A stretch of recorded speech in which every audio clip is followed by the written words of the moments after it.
All right, boys and girls, we're in the right place.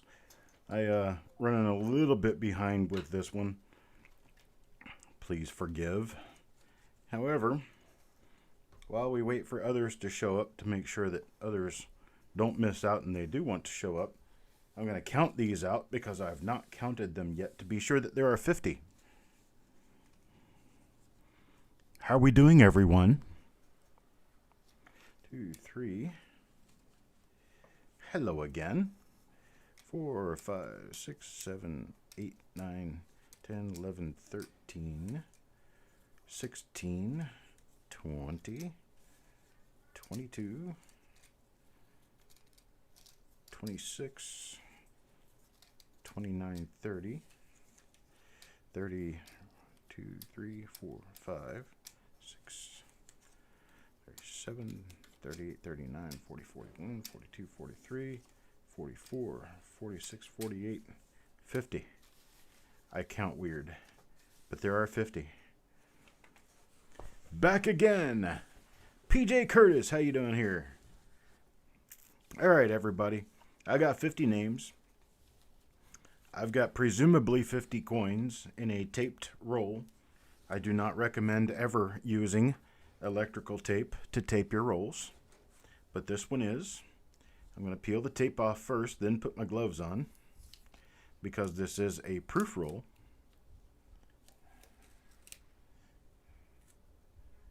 I do not like electrical tape. Sam, I am. There we go. Pull the cap off. Get that sticky cap out of the way. Hee hee. All right then. Size XL gloves.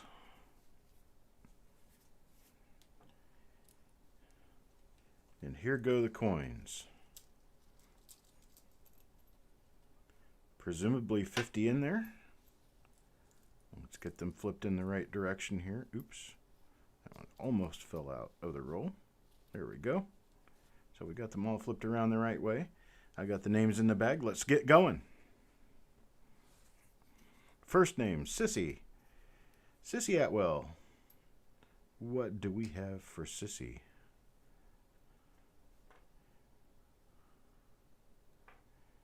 Now, last time we went through one of these rolls, we found a few different double dice. There were some pretty nice ones.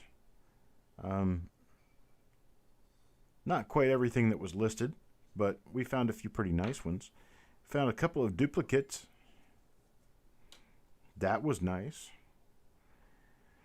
I have no idea at all what we're going to find in these. Double dies on proof coins do not work the same as double dies and repunchment marks in circulator rolls.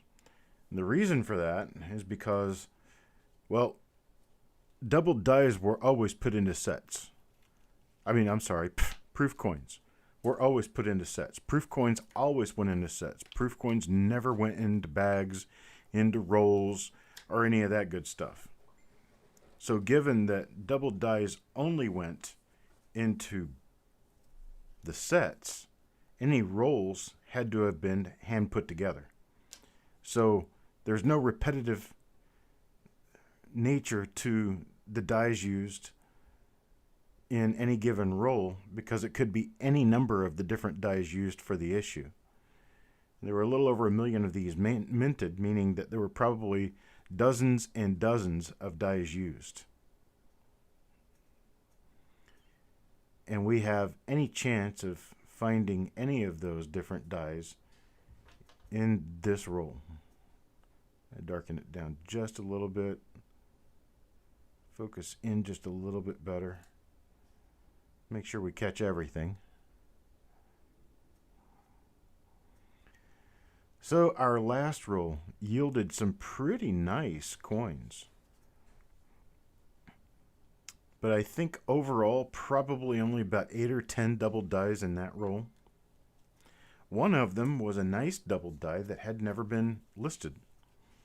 And oddly enough, there were 2 examples of it in this particular roll. 63 proofs had 3 million minted. Okay. Mantic gets the next one. Let's see what Mantic runs into.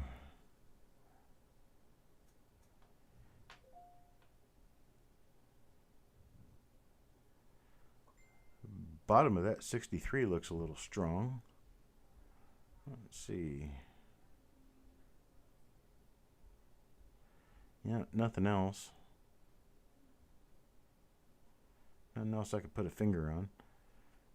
Speaking of fingers, we don't want to put our fingers on proof coins, because proof coins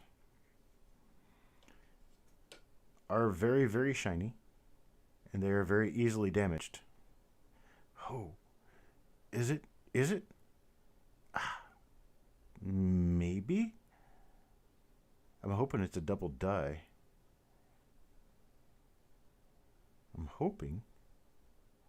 I'm not seeing it yet. Well, that's going to be it if it's there. Okay, let's zoom in on this, because I think that's hub doubling. Of course, my gloves don't want to work. It is hub doubling. Yay, we found a double die. It's rather minor, but it is one. There it is on the top of the U of United. The first place I saw it was over here on the bottom of the N. Right there. That was the first place I saw it. I didn't see it anywhere around here, though. We're over at the T of cent now. Let's look at the initials. We do have minor doubling on the initials. But the best place to see the doubling on this is going to be up toward the top of the design on the coin.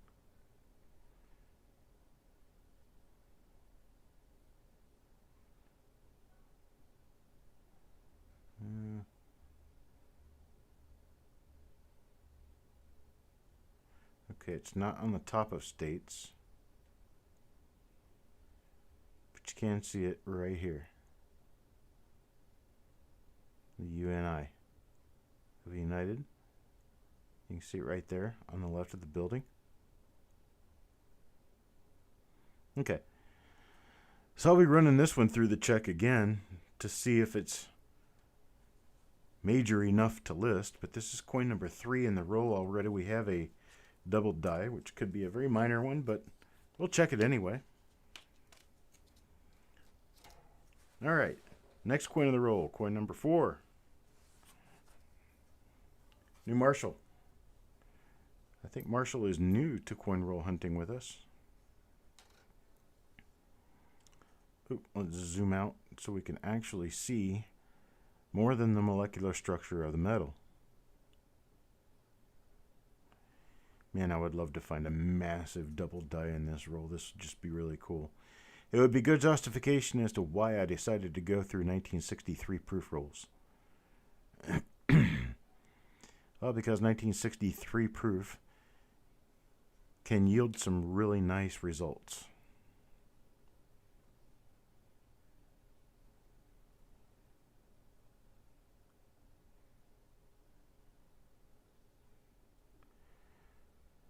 And we have a normal coin here.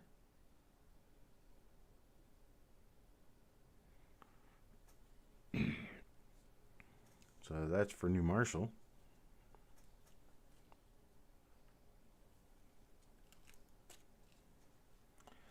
Looks like I got most of our people back here.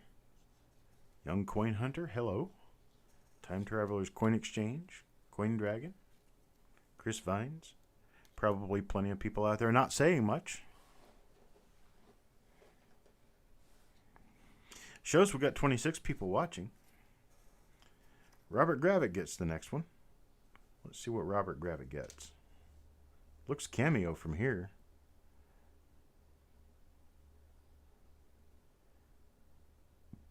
It could be cameo.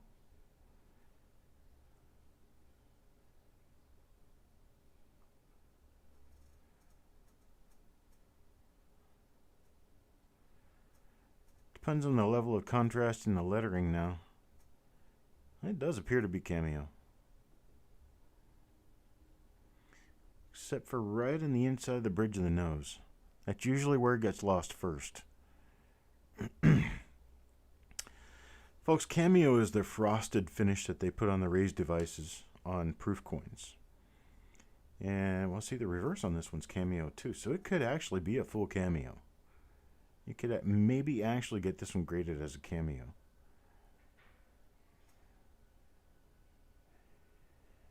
And the cameo is that frosted appearance that you get on the raised relief on proof coins. In the 1960s, when they did cameo, they did it with an acid bath, and it wore off the dyes pretty quickly. So when it wore off the dyes were basically polished shiny. So most of the coins from this generation, most of the proof coins, were minted with a straight, shiny proof surface. And the cameo tends to be only those coins that were struck very early in the process. Given that, cameos are kind of scarce. This one's going to belong to Steve Woods. Also a relative newcomer to the process. This coin has some color. This is like a black beauty. It's very strange. That color is real, folks. I'm not exactly sure what it is, but it's real. It's very, very dark. It's it almost looks silver. Both sides. You can see how it turns almost just like regular copper over here, but most of the rest of the reverse is very silvery looking. And it is a double die reverse. It appears to be a double die reverse. Let me back that up just a little bit while I go in and investigate.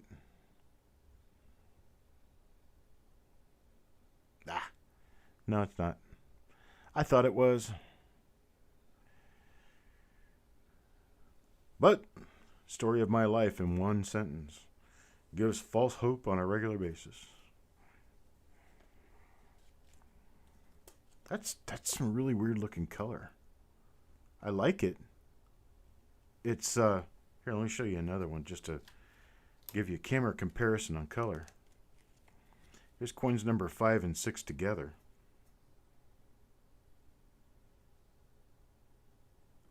The color is very different.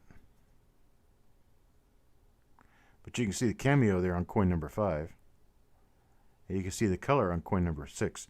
Almost looks like steel metal gray color. Very unusual. Did not notice that before I took the coin off the roll to look at it. Because, well, you watched me open the roll for the first time. I had never seen inside of the roll before. All right. Chuck Patillo gets the next one. And Chuck Patillo's coin looks like this.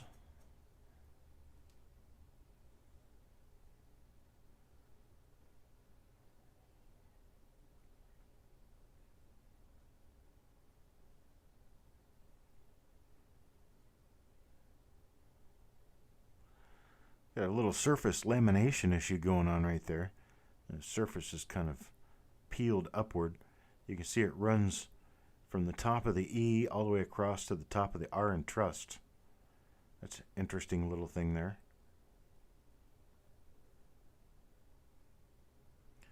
Got no other doubling, or no doubling on the obverse. Let's check the reverse and see what we have. Oh, yes, baby. Sweet. You can see it right there at the bottom right of the A in America, exactly as I hold the coin. You can see a big notch right there at the bottom corner of the A. That's going to mean a lot, folks. There's the FG. Look how fat that FG is. There we go. There's a double die, folks. That's a nice one. See it across the bottom of all the letters and cent.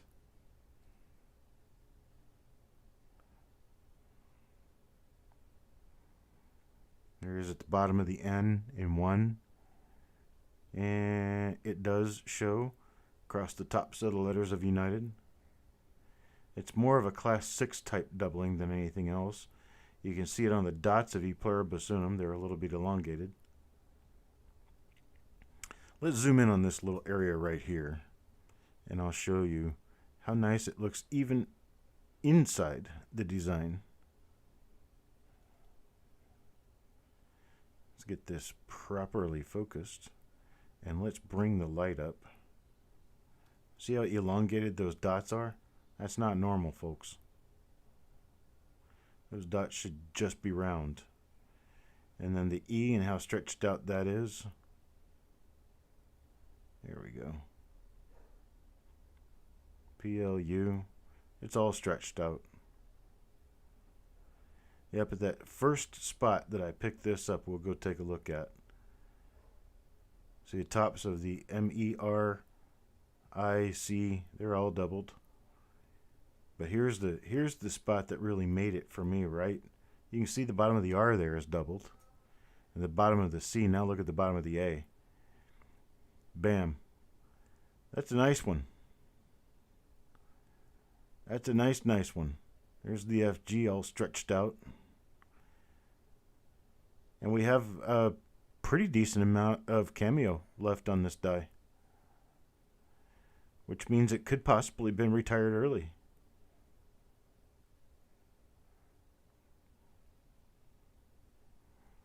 Nice double die. Very nice one. Very nice. That's what excites me about these rolls. We can go through and find goodies. That's Chuck Patilla right there. That's coin number 7, lucky number 7. B7.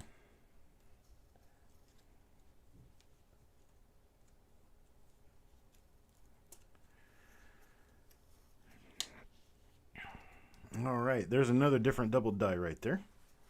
So let's draw for the next one in the roll. New Marshall. New Marshall will get the next coin in the roll. And for those of you who think I'm fumbling around like I'm drunk or something, it's because I'm wearing gloves. I don't wear gloves normally. When I'm dealing with proofs, I wear gloves.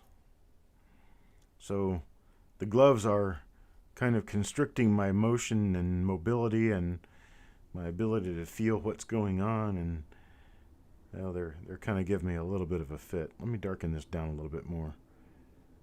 Get us back to the room light that we were in. Make it a little easier to see everything. What do we get on the reverse on this one? Reverses are usually better than the obverses for some reason. Not sure why. Okay, this one appears to be normal.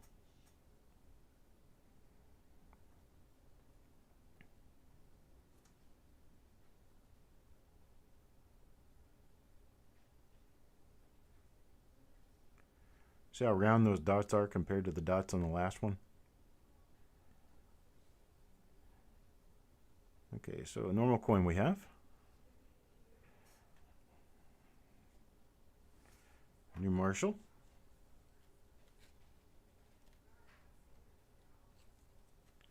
I'm getting more proof rolls, people. Gotta love them. Me likes me proof rolls. Okay. Coin number 9. Goes to Mr. Patat. Steve Patat will get the next coin in the row. And that coin is this one.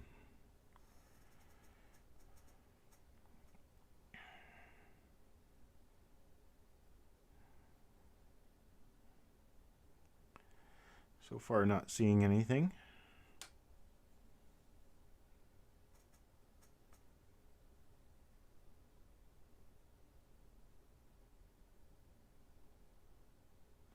My camera needs adjusting.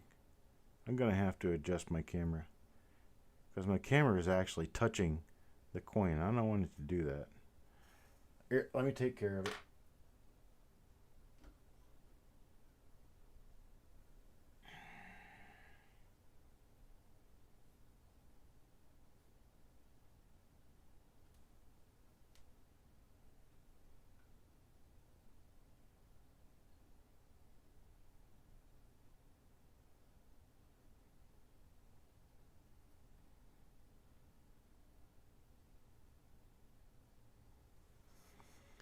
There. Now the camera's not going to touch the coins. That's what we're after. But I need to adjust my lighting again. Get it brightened up a little bit so that we can see what's going on. Okay. So another normal coin for Mr. Patat there. It's coin number 9 in the roll.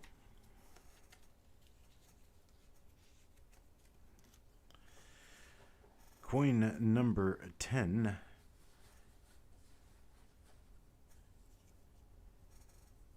Yeah, the Mint never made proof rolls. All of these came out of proof sets. There's never been such thing as proof rolls of pennies until dealers started putting them together from sets. Someone probably took all the silver and submitted all the silver out of these sets and then just put the pennies in tubes. And that's usually what happens. And so they sell them straight in the tubes, which makes it nice for us because then we can go through these tubes and not have to pay for entire sets to find proof coins.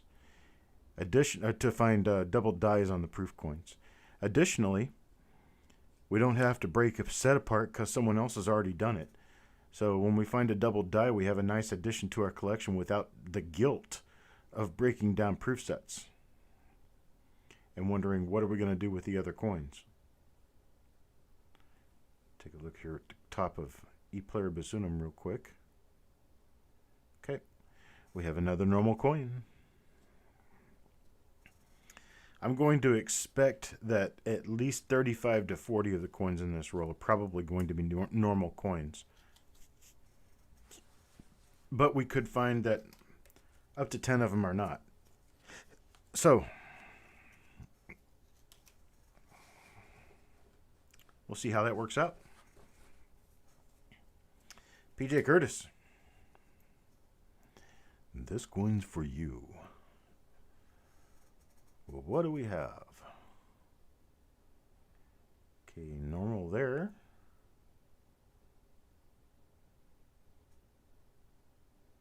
Normal there. Let's flip it over on the other side. And bam. Oh yeah, nice double die. Look at that A. Nice double die. You guys see that extra bottom on the bottom of the A? Sweet! You can see the extra bottom on the bottom of the C and the R. This is the cherry picker listed double die reverse right here. This one's really, really nice. There it is on the bottom of the R. The E. God, look at that doubling. Here it is on the top of the of. And states. Just a little bit on top of the United, but not much. You can see it on the left base there. You can see an extra baseline sticking out. And then I don't see much on the 1, but I can see it on the upper 2 legs of the E. There it is on the C, E, and there's some massive doubling on the N, the T, and the initial should be real heavily doubled, but it's kind of a light doubling. It may not show very well on that. Let's look at this A again. Yeah, this one's really nice. I think you're going to find this one listed in the Cherry Picker's Guide. God, look at that. That's doubling, folks. That's sweet doubling. Well, PJ, you got yourself a really nice coin. Really nice double die there.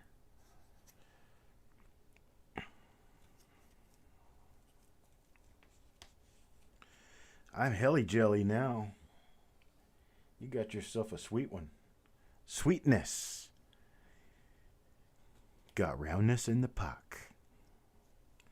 That's that stupid TV show they used to have with the guys that did metal detecting. And they would go metal detecting and they would find stuff. This is for New Marshall. And when they would find a coin in a hole, they would say, "We have roundness in the hole." And they would dig until they found it. And they'd dig it out. And they'd say, "Oh yeah, it's a coin. We have coin in the pock." For coins in their pocket. They're goobers. They were fun to watch, though. They really loved what they did. And that made it worth watching, even though they were totally geeks.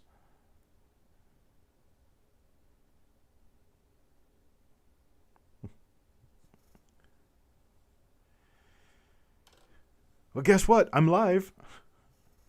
Here I am. Let's see. Not really seeing anything on the obverse on this one. We have to watch the top of the L, because the top of the L there could be some doubling. There's doubling known on the eyelid and on the date, "In God We Trust." This particular coin doesn't exhibit any of that doubling, however. Just ate your last bite of dinner. I wish I had my dinner. I had to skip. Okay.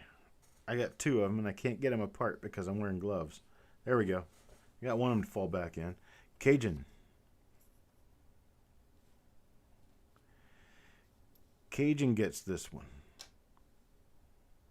What is this one? Got some residual cameo left over on this one, but not much. Got some cameo on the letters. But it doesn't work out to actually be a cameo coin because most of the bust is shiny. Let's see on the other side.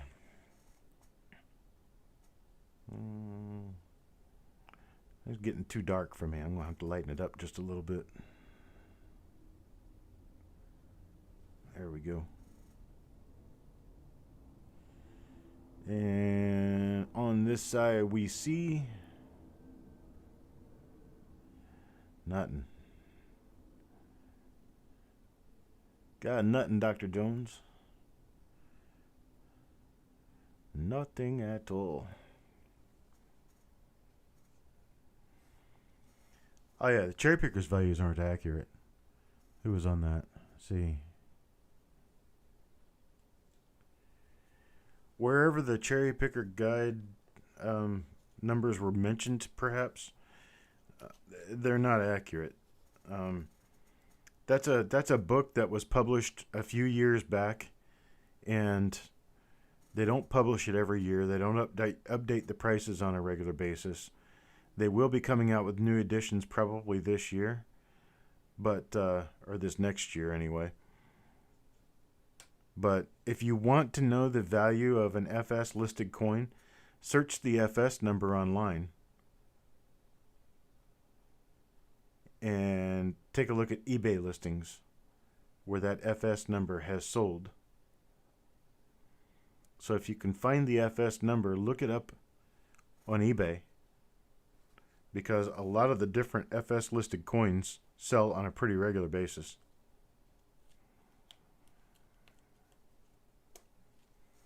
They show $50 to $75 on Variety Vista. Is that for that one? He's a little low on his pricing sometimes. But $50.75 works for me. I think that's probably about right. All right, next one. Well, I'm going to take Sissy Atwell and peel this other one off the back and throw it back in the bag. So this will be Sissy Atwell.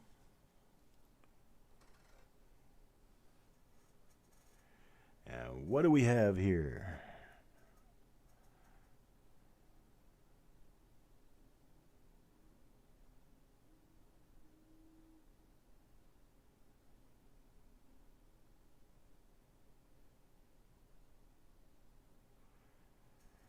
Well, nothing there so far. Take a look at the other side.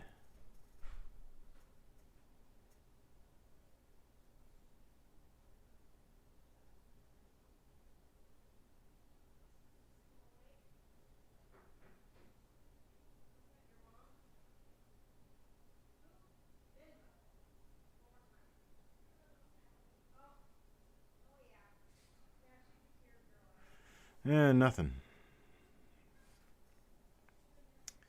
Nothing there. Checking for doubling on these. It kind of gets a little intense, and I'm just kind of staring at it, hoping to turn it into something it isn't. That's what we all do, don't we?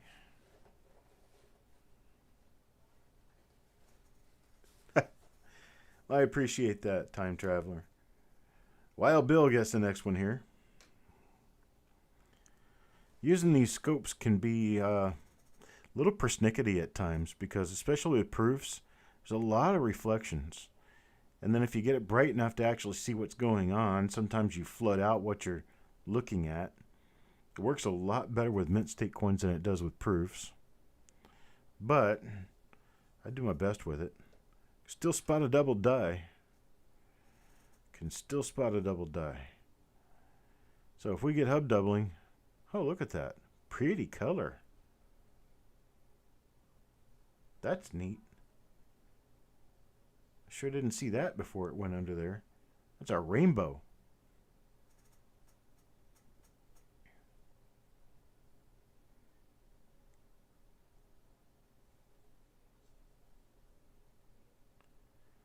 Wow, that's real pretty toning. Real pretty toning. But no double die.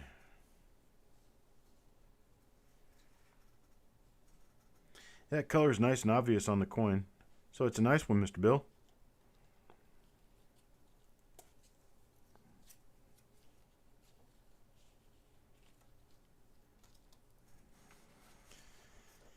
All right.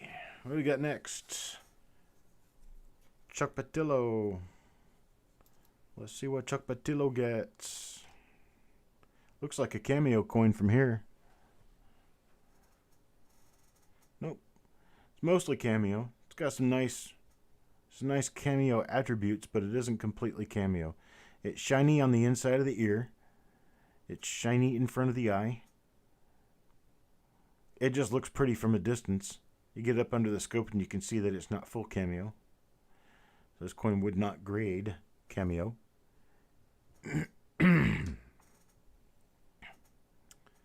Let's see what we got on the reverse. I think I'm seeing a little bit of a double die. I think I could be seeing a little bit of a double die. Let me go back over and take a look at the A again when we get finished going around. Just want to see if there's anything else here that'll make it obvious to me before I zoom in to take a look at the A. Okay, time to zoom in and take a look at the A.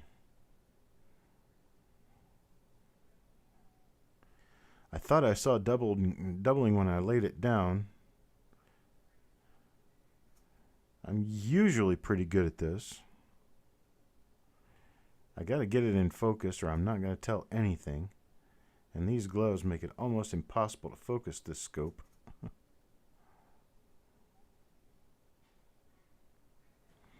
All right, let's turn the light up a little bit.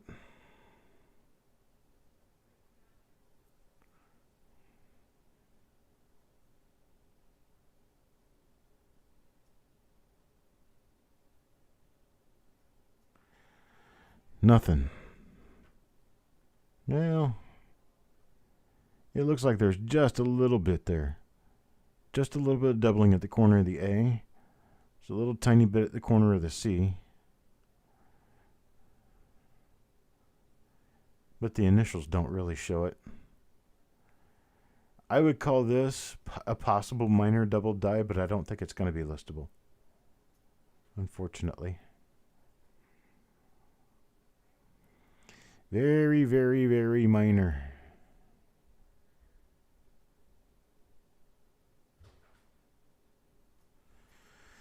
Oh, I'll put this one away. That's coin number 17 for Chuck Patillo.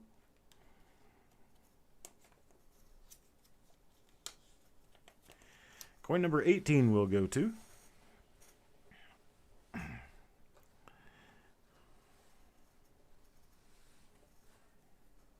Phone is 10 seconds into the future. You guys are about 20 seconds behind me. Kid did okay. That's just a speck. It'll fall off the coin when I lift it. It looks almost like a full cameo. Could be a full cameo.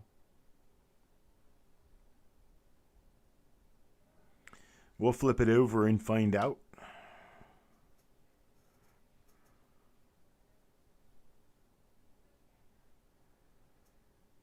Let's see.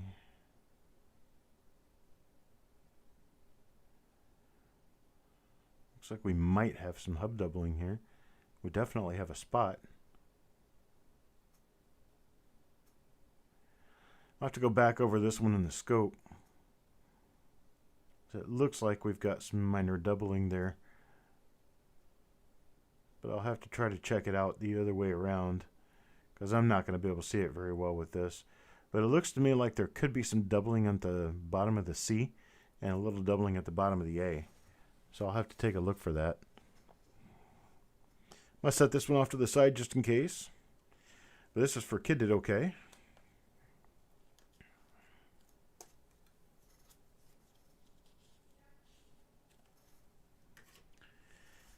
Alright, so far I'm showing 4 coins. Possible double dies. String from the bag. Get that out of here. CM Silver gets the next coin. Let's see what CM Silver gets. Okay, so far normal. Still normal. Still normal.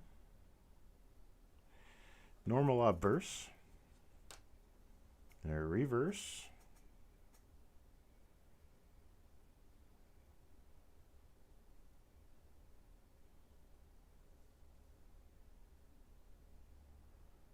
Nope, see nothing. Nothing on the reverse. So this is a normal coin.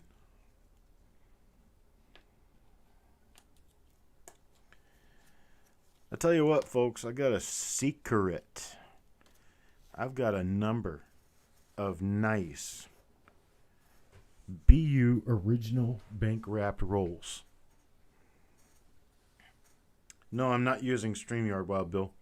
I don't like StreamYard because my screen blinks constantly when I try to use StreamYard. It just doesn't work for me. Bulldog. Okay, there's a spot on it. Hopefully maybe we get something nice to counteract the spot. Yeah, I don't like StreamYard. I'm not a proponent. It just doesn't work well for me. Works fine for other people. I'm not saying it's bad software. I just don't like it. I don't support it. Alright, another normal coin. Unfortunately so. My secret. What secret? To getting source material? I'm broadcast. Kind of makes it a little easier. Hey, Crystal. I saw Crystal at lunch today. Bulldog. Crystal and her husband, Mark. Awesome people. Really nice. Enjoyed my time. We had lunch at a buffet today. When I go back, we'll pick someplace different. We'll mix it up a little bit. I'm checking for cameo on this one now. It appears as though we could have a full obverse cameo. Although the lettering is a little weak. Yeah, it's too weak in front of the eye. Too weak in front of the eye for a cameo there. What do we have on the reverse?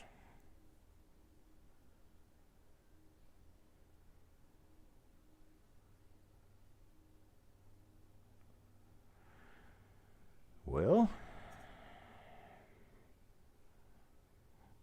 nothing actually.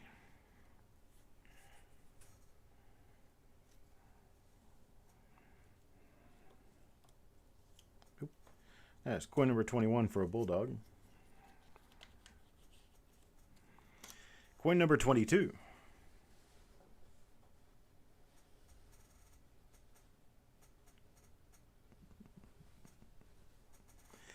Midnight Silver Run still stuck on what the secret is. I don't know that there is a secret.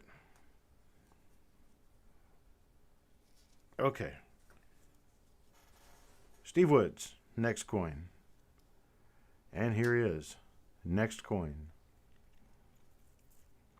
This will be coin number 22.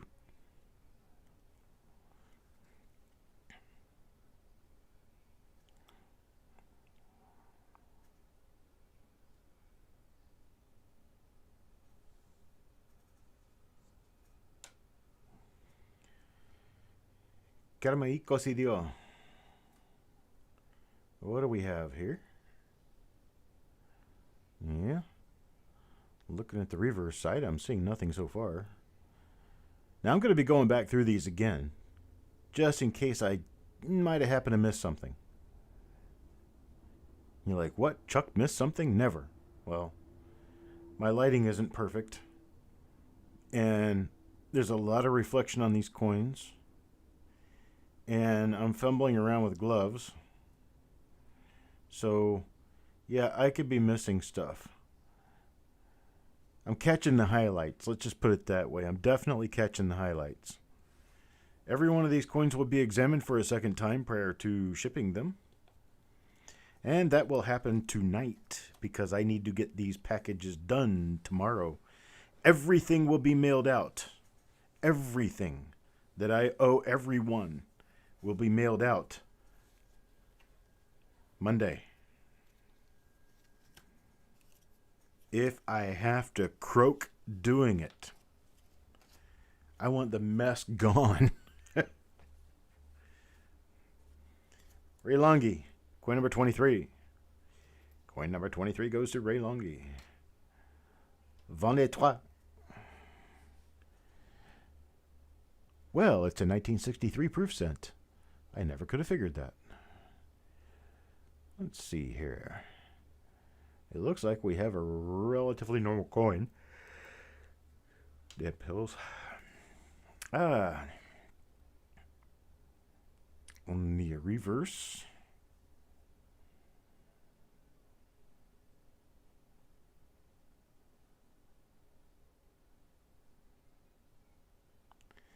Looks like a normal coin again. So we have a normal obverse, normal reverse for Ray Longi.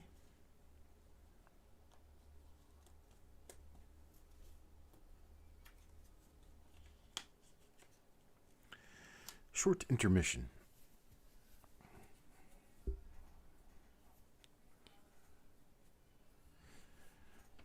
You'd think with these gloves I need big black ears.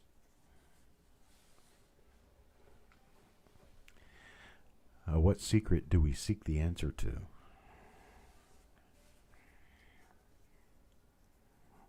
Benjamin Marler. Let's see if my glove pull-up did the trick. Maybe we'll find some good coins. Some sandwich coins. Yeah. It's not just a slice of cheese, it's the whole sandwich. Don't see anything yet.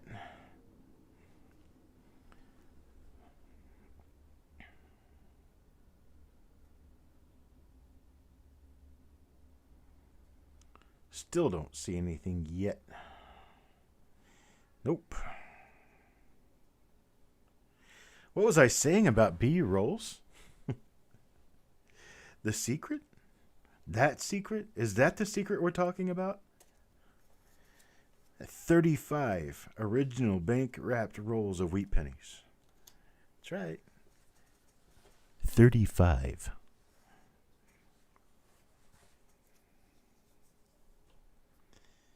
All right, time traveler. You have a great evening, good sir. Deanne. Deanne got one spot in this roll. Let's see what Deanne got with her one spot in this roll.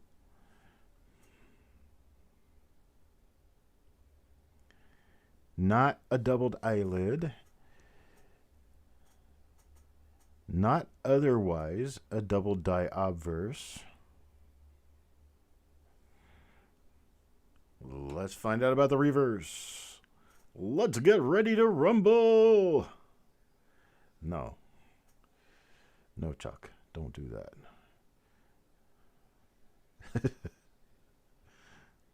That's when I used to do stuff like that. My son, like, no, Dad. No. Don't do that, Dad. No, Dad. Not good. Well, sorry, Deanne. Deanne's got a whole stack of 1956 proof double dies headed to her, though.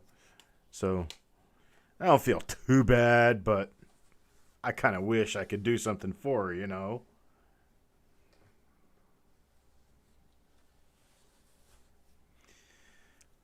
Steve Woods. We have 1955 D rolls. We have 1956 D rolls. We have 1950 S rolls. We have rolls from the early to mid 50s. All original bank wrap rolls. All will come up in the next month and a half to 2 months in roll reveals. The price per coin on those will be anywhere between $2 and $7 per coin, depending on what I'm paying for the rolls and our expectation of pulling good varieties out of them.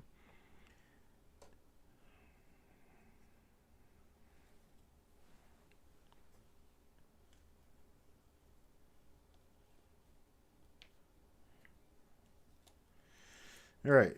Coin number 26 is a normal coin. Steve Woods. Let's keep digging. Wow, I need to take my wallet out of my pocket. My leg is hurting because my wallet. No, my wallet's mostly fat because it's got a bunch of useless plastic in it. Not because it's got green. All right. CM Silver gets the next one. You know, in fact, I'm kind of thinking about the idea of maybe selling one of the rolls here tonight. Maybe.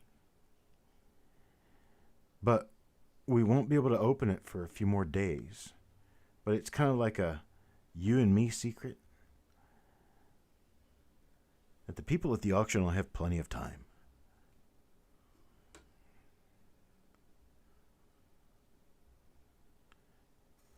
That Indian, that 1907 Indian head. That was the first auction lot I ever ran. The 1907 Indian head was a beautiful toner, uncirculated coin. I don't have any idea what it sold for. I don't remember what it sold for. But I do believe it went to Art Ring. I think bought that coin. Or Bingo Brian. I'm not really sure. I don't remember who bought it. All right, so a normal coin for CM Silver. So far we got 4 double dies in this roll. Teasing you? I'm not teasing you. Steve Elliott.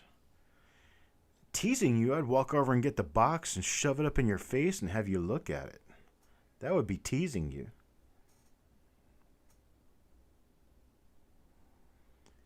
I'm not going to do that. But now that I have mentioned that I will be selling a roll this evening, just to those of you loyal watchers who come in and want to be a part of the actual reveal and have time to be here on a Saturday night. That's right. Can't get worse as far as, let's say, social life.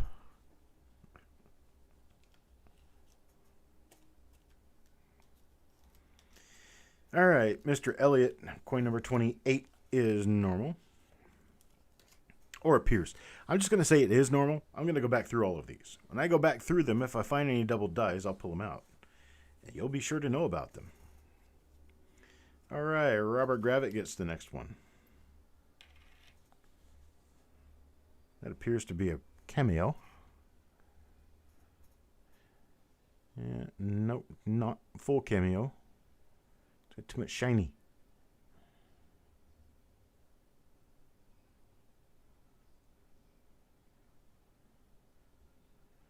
Kind of nice, but not cameo. Is the obverse. Oh, bam! Another sweet double die. There you go, right there. Look at that. Sweet. Look at the A. Bottom right corner of the A. And you can see that extra line running all the way up the side of the A. Let's see what the rest of the letters look like. Yeah, just like the last one. Almost nothing on the NT, and then you start getting nice doubling on the CE. I bet this is from the same die. Yep, the upper 2/3 of the E in one. Then we should see left base doubling, and we do. Doubling along the United States is very light, but it gets heavier as you get to the TES. E pluribus unum is all doubled. The TES are showing nice doubling here. Let's get it pointed in the right direction. Hang on. Pointed in the right direction. There we go. The TES shows doubling. Of, and then all of America shows doubling in its lower half. And especially that point on the A, that's just sweet. That's probably the same die as that other one that we found. Probably a cherry picker listed coin. It's DDR number 6. So Cuz RS, is this DDR6? Is this a cherry picker listed one? Because it is super nice. This one belongs to Robert Gravitt.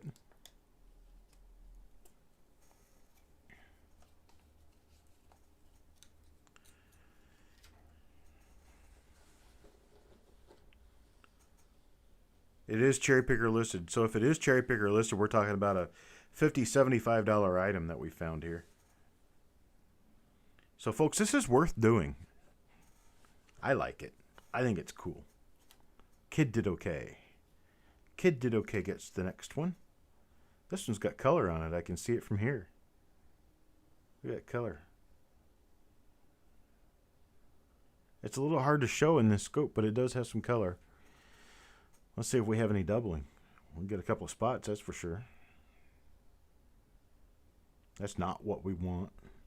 No spots. I don't like spots.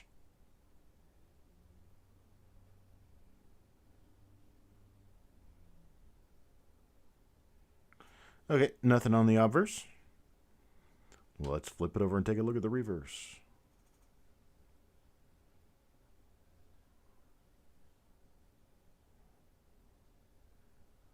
Ooh, this one's got color on the reverse. It's pretty on the reverse here.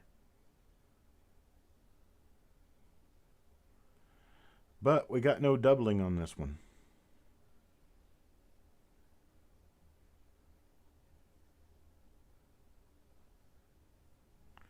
Nice color on the reverse there.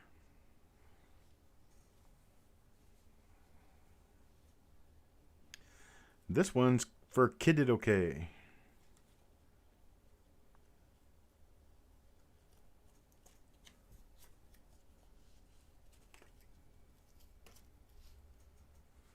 Next coin, number 31. Coin number 31. 31 belongs to Steve Patat.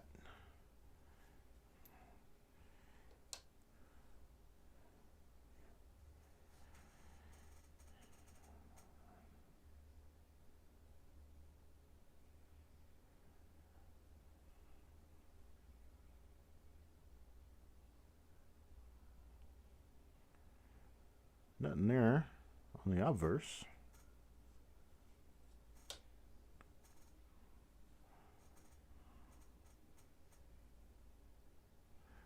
Oh, what is this we got going on here?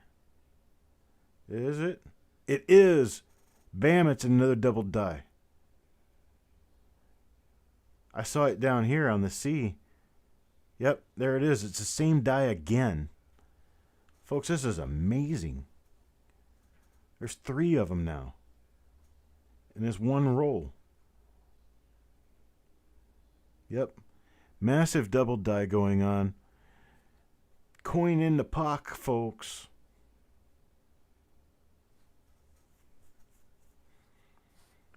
These things run better than 50 bucks a piece. It's 150 bucks worth of double dice straight out of one roll. Bam, there you go, Mr. Patat. Got yourself a nice double die. It's nice to see people win. I love this.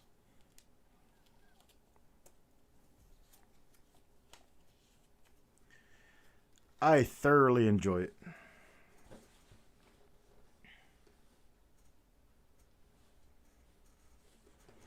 Oh, come on. Okay, Mantic. Coin number 32.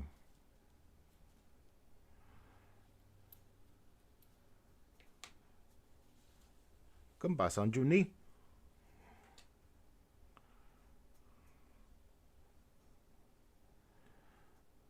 Sanju ni 32.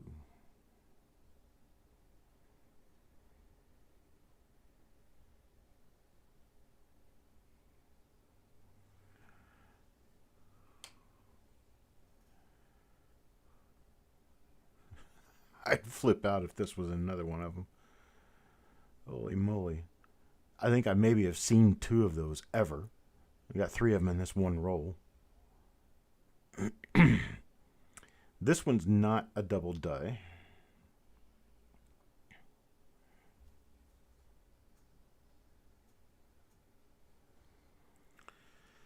Sorry, Mantic. Coin number 32 is normal.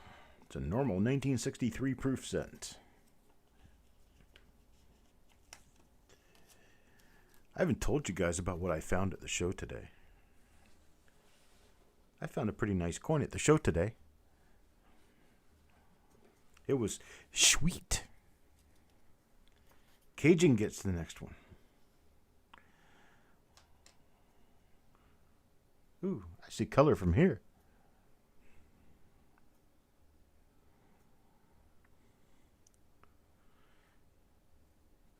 Trois. 33.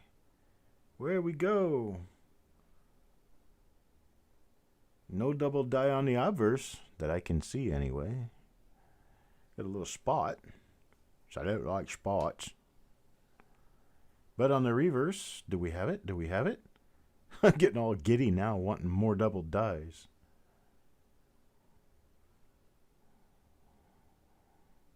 No.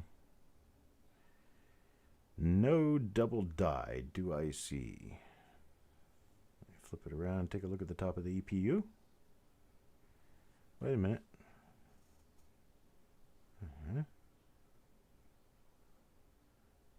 No, not a double die. Sorry, folks.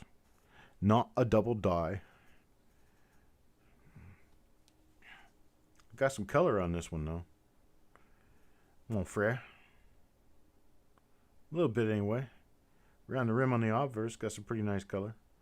Got some pretty nice color around the rim on the reverse. Yeah, man.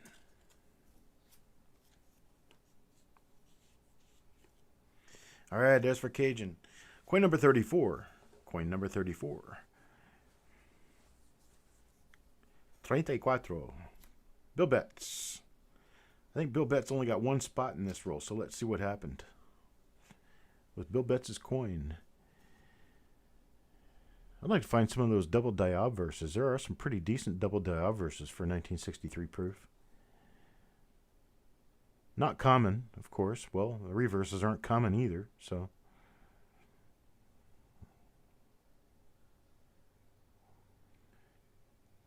Finding them is going to be a bit of a challenge. But I've never shied away from challenge.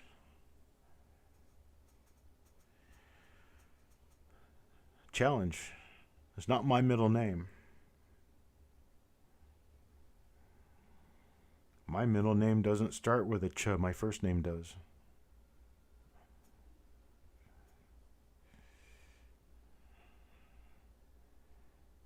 And my first name is not Oscar.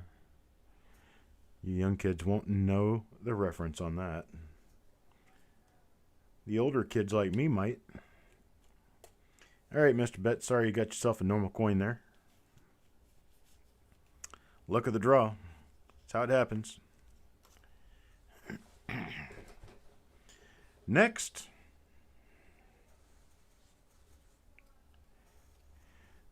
Mr. Patillo. Chuck. Let's see what you got.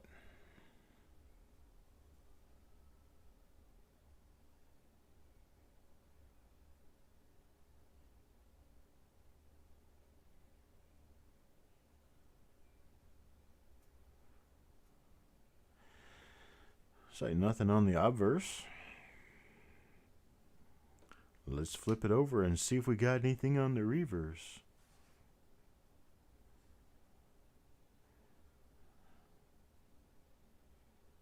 Not seeing anything so far. But man, how could we ask for more? Of course, not everybody's gotten a double die yet. But wow. Nothing on that one, Mr. Patillo, I'm sorry to say. Coin number 36 is next. It's M-A-Y-E-R. Yeah. Oscar Mayer has a way of making B-O-L-O-G-N-A.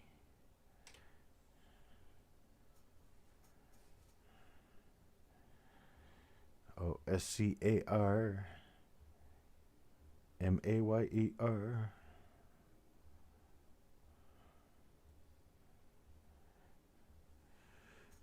And Oscar Mayer has a way of making B-O-L-O-G-N-A. However they sing that, I don't know. 'Cause, you know what? I chose coins for a reason. And I bet you're glad I did. I have a much better way of dealing with coins than I do with singing. Yeah, when I was a kid, I'd stab me a big old slice of bologna, stick it in a little frying pan with some butter, get it nice and hot. Now I'd throw a little Tabasco sauce in with it, and cook that up, and give me a slice of cheese and some bread. And that'd be lunch, folks. That was lunch in the 70s. That's how we did that. I said, I don't understand what the difference is with these coins because they're not all coming up at the same focus length. I'm not moving the table. The coins aren't getting thicker and thinner. I'm not sure what to say about that.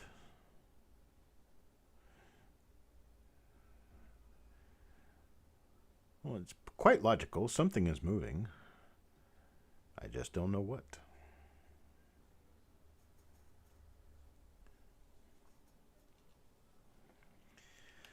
I hadn't had a piece of bologna in probably 25 years now. Been at least that long. Probably 35 years. It's been a while. Oops. Mr. Elliott, got to stick your name in this one. We got ourselves 1, 2, 3, 4, 5 different double dies in this roll so far. Well, not different. Not all different. We got 5 coins that are double dies. Mr. Hampton. What does Mr. Hampton get? Is this cameo? Could this be? No. See how shiny it is right in front of the eyeball? See all that reflection? Not full cameo. And also where it gets dark on the face up there, that's also not cameo. It's also got a spot on it. But see, the lettering still shows pretty nice cameo. So a pretty good cameo going on there. No double die lid. No doubling in liberty. So we'll flip it over. We'll take a look at the other side and see what happened. Was it? Nah. Looks normal. So far. Nothing there. Nothing there.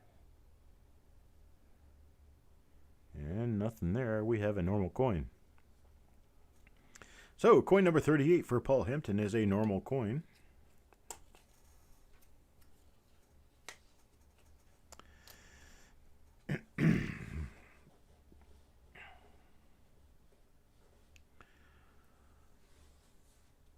Oh, I thought I was explaining what cameo was. We'll look at it. Next time I find one that's partially cameo, I'll show you. And we'll get into a little more depth.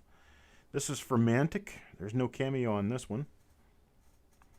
Cameo is the frosty stuff that makes the devices that stand out, makes them nice and frosted, while the background or the field of the coin is really, really shiny, mirror shiny. And that difference and the contrast between them, this is a double die. This is a double die, folks. This one looks a lot like the double die I was finding the other night, last week, on 63 proofs. But this one, you can see that extra at the bottom of the letters. And then at the top of the letters in United should be. Just a little bit. Definitely a double die. So we have ourselves another double die reverse. This one goes to Mantic. So Shay, this coin is for you. I noticed it first right there on the I. And then on the top of the A. It's a little different from the other ones. But it's still a double die. And then you've got it right there on the T, the N, the E. A little bit on the C. And then there on the N. Very nice. Sweet. Mantic got himself a double die reverse proof.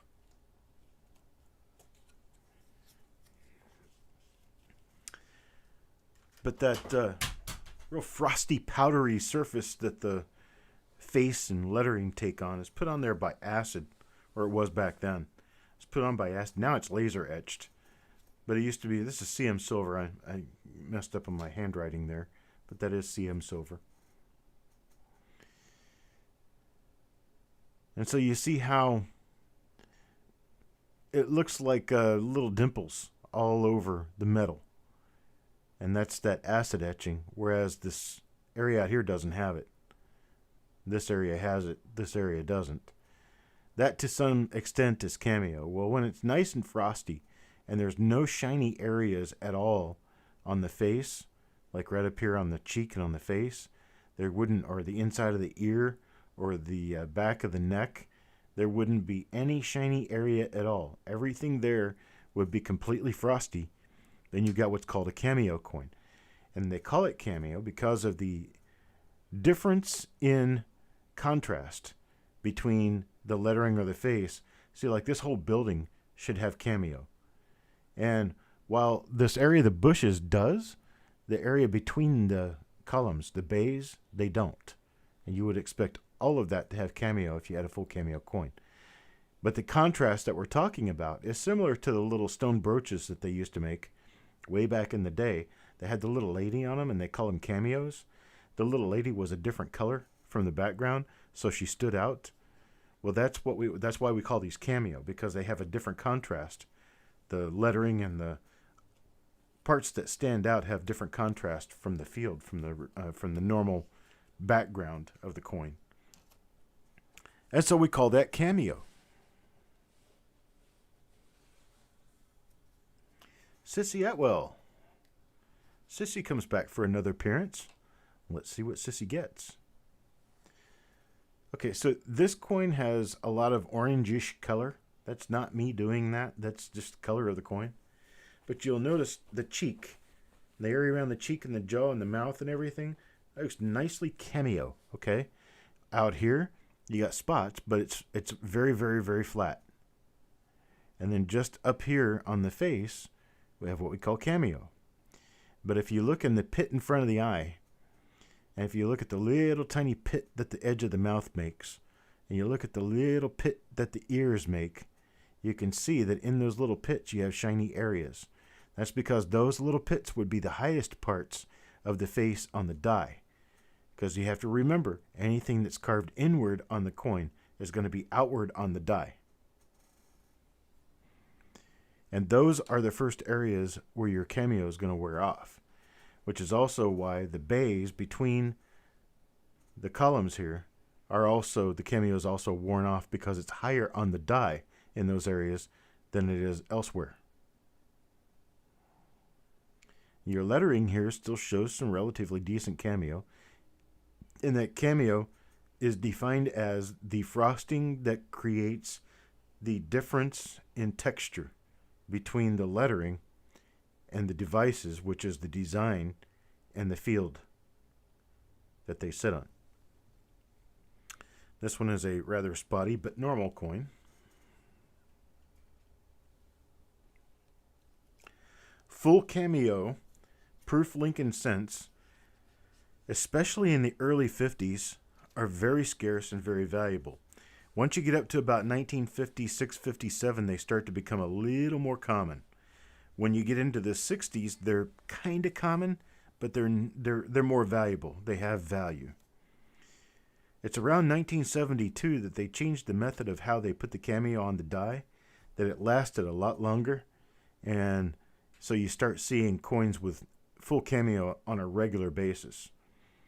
And I show you this coin. If I were to show you a brand new proof coin, you would see how different that cameo area looks. And it's because they've changed the process of how that cameo is done on the dies. Cameo doesn't come on the coins. It comes on the dies. These coins are not plated. They're not treated in any way differently from the blanks and planchets that are used to strike the business strike coins. They are polished just a little bit more, but what the big difference is between these coins and the ones that you would spend in everyday commerce is that these coins were struck with dies that were very specially treated. A lot of attention went into how they made these dies. And they're all real shiny, and they start off with the cameo and everything, which is part of why double dies, especially the nicer double dies, this one's Robert Gravitz, the nicer double dies are very difficult to find because they're scarce. They really are scarce because these dies were examined much more closely than the mint state dies prior to making regular coins for commerce. And so they actually took these dies, and the areas of the field were actually taped off with masking tape, and then they shot the lettering to get that cameo appearance. And during that process, they probably should have noticed that they were dealing with double dies because they were instructed to pull those from use. So what we end up with are double dies on coins that really shouldn't have had double dies in the first place. And then the other thing that makes these a lot more scarce is that with a proof die, you don't get very many strikes out of them before they consider them too worn out to use. So Robert Gravitz gets a normal coin, coin number 43. Number 44 will belong to Stephen Elliott. So with a regular business strike die back in 1963, you'd probably get anywhere between 200,000 and 500,000, maybe a million strikes out of one pair of dies. That's 200,000 or more, generally. With proof dies, your typical strike number with proof dies was between 2,000 and 10,000 coins. So where they would have minted on a business strike coin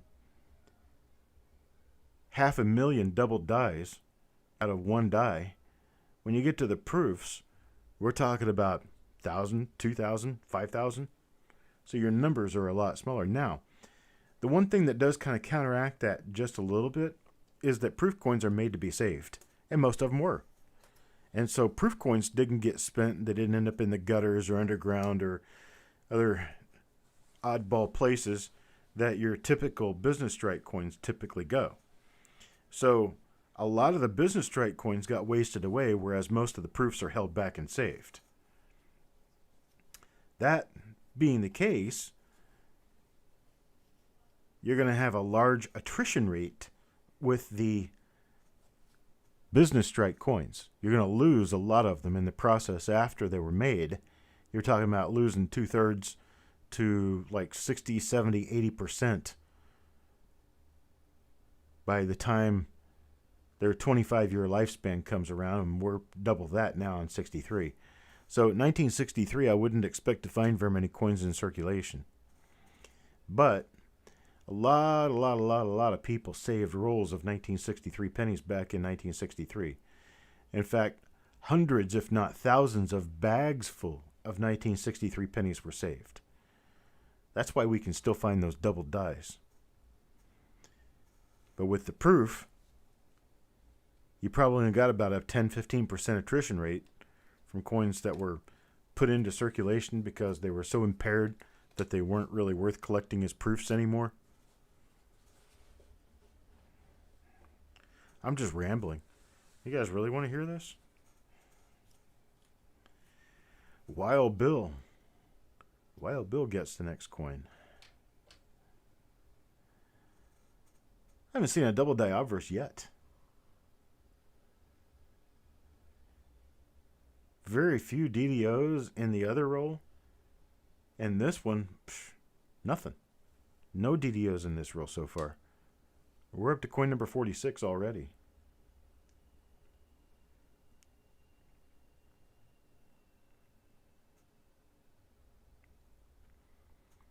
I'm glad you guys are liking it. This is that kind of stuff that you get the people that you so-called experts.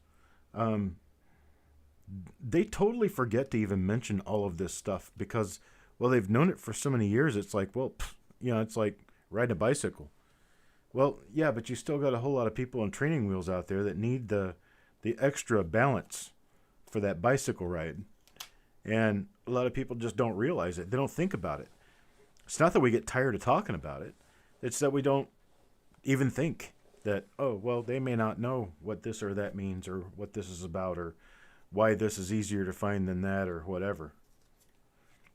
And I try to think of those things as I'm going through these periods. So not only am I filling the video with chatter, so I'm not just silent. Robert Longy gets the next coin. We got 3 left in the roll after this one. Got 3 coins left in the roll after this one to find us a double die obverse because I'm determined. I'm just hard-headed. There's a difference between being determined and hard-headed. Being determined is when you know there's a solution that works and you'll find whatever way it takes to get to that solution. Being hard-headed is headed toward a solution that you're not even sure works and have no clue how to get there. But by God, you're going to figure it out one way or another. I know some people like that. I'm one of them. I'm kind of hard-headed. Don't let my wife hear you say, her head will explode if she hears you say that I'm hard-headed. She'll be like, I've been saying it all along. I don't admit to stuff like that. Oh, Penny Parent admits. Yeah, Penny Parent's hard-headed too. PJ Curtis. PJ Curtis gets coin number 48. 48.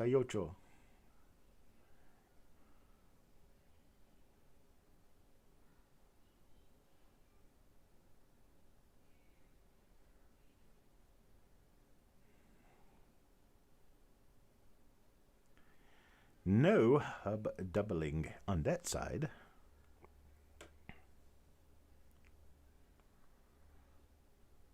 A little spotty on this side. Let's see.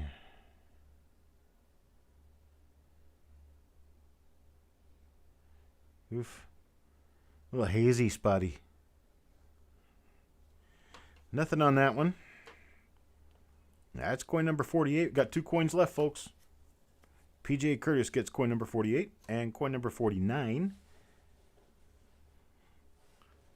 Coin number 49 will go to Mr. Patat. Coin number 50 will go to Wild Bill.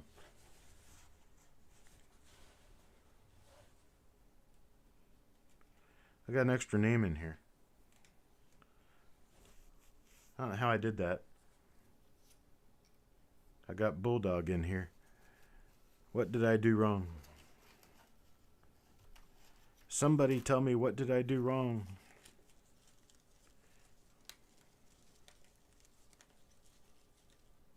That's what I did wrong.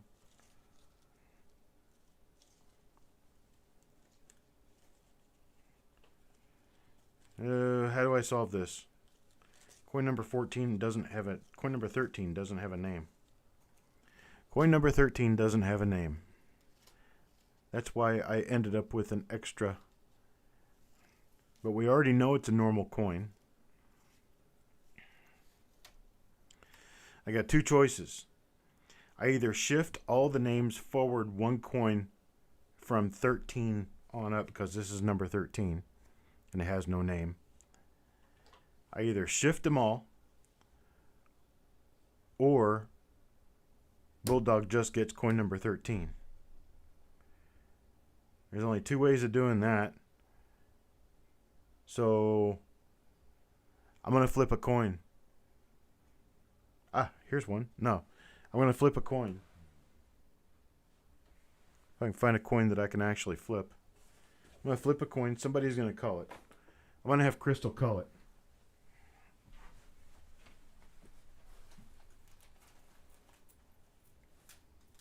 Okay. I have a quarter. Crystal, call it in the air. Heads or tails?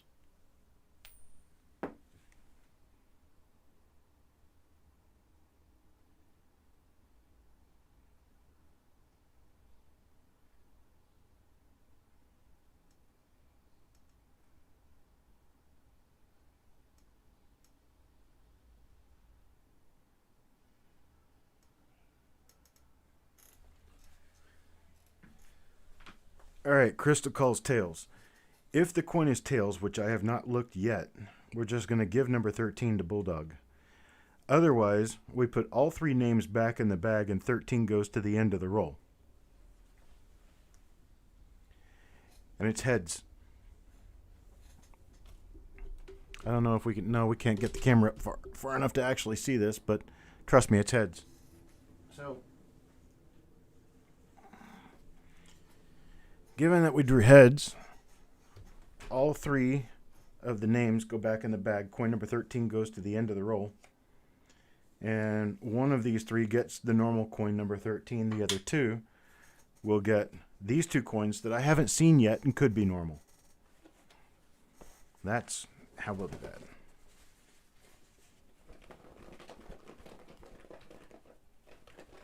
Right, you called tails. If it was tails, you called tails. What did I do wrong again? Did I do something wrong again? I think we're just going to do it this way. I like Penny Parent's idea anyway. Three names go back in the bag. Coin number 49 will go to Bulldog. Coin number 50 will go to Wild Bill. And then Mr. Patat gets coin number 13. Easiest, best solution. Completely fair, at least between the three of them. Okay. Now, let's look at Bulldog's coin.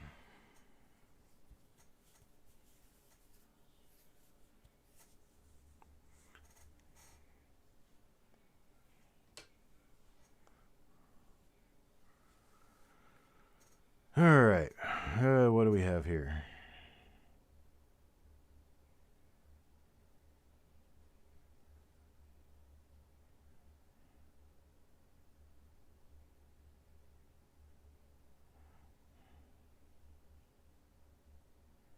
Normal on that side.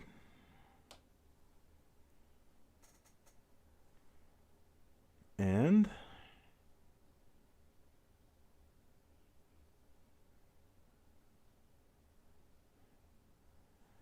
we have normal on that side too.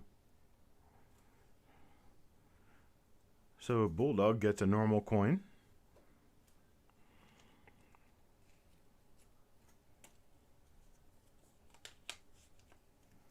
That's coin number 49. And now coin number 50. We will take a look at. And we find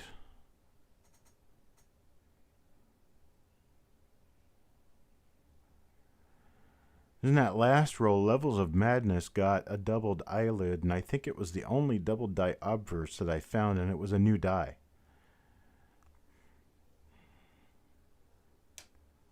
So far, that's the only double die obverse that I've found in 63 proofs out of these rolls.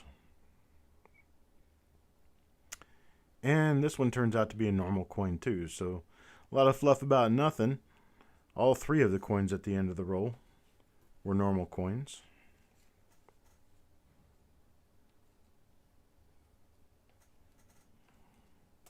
So there we have it. It's very likely that coin number 13 came out, was looked at, and was put in the stack without ever being assigned to anyone, which is how this happened. That's the most likely case. But the case is solved at this point, so there's nothing to review.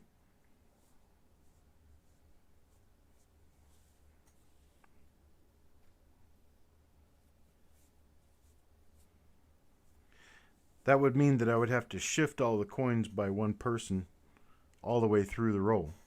My mistake. I made the mistake. My apologies.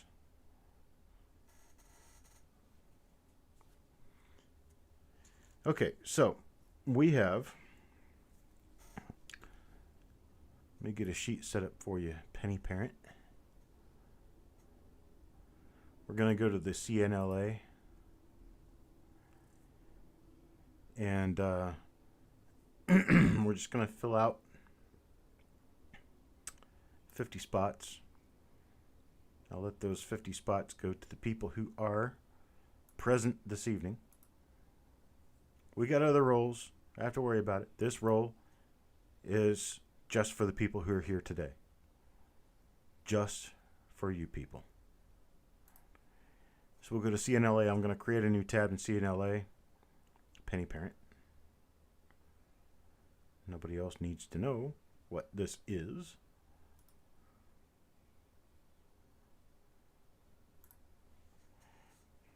I get my keyboard out.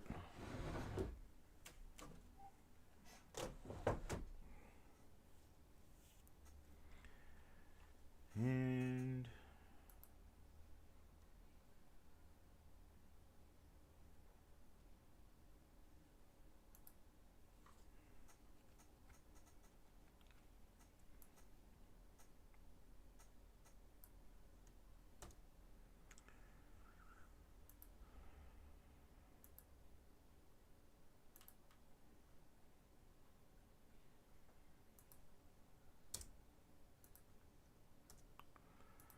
this is going to be coin roll hunt number 35.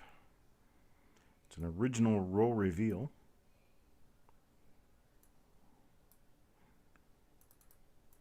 Of a 1956 Denver roll.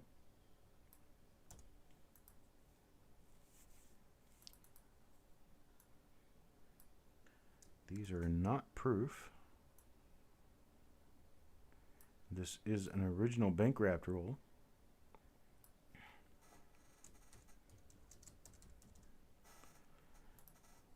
We're going to schedule this for...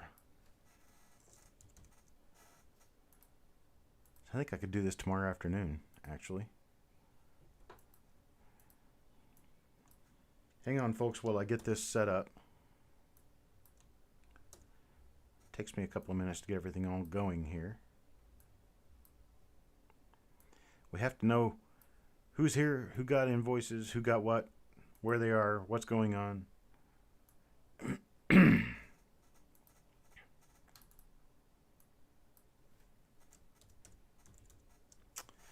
Okay.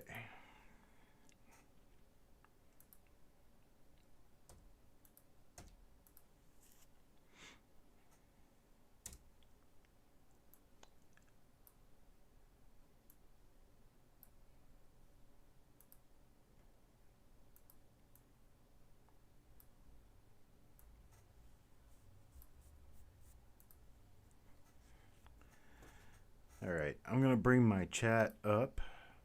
I'm going to grab my roll so you guys can see what my roll looks like. Where did I go?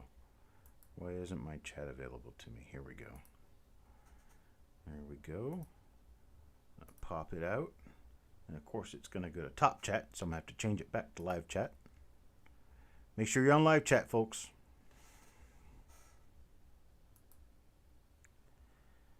Okay. So I'm going to tell you what we're doing, and then I'm going to tell you how much and how many.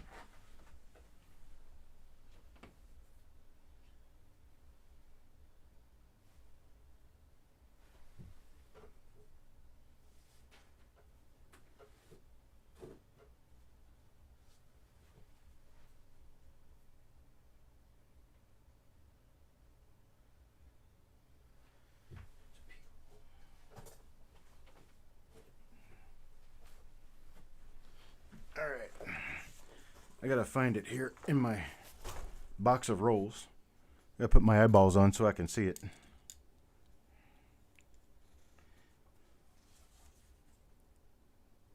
Nope. Nope. Nope.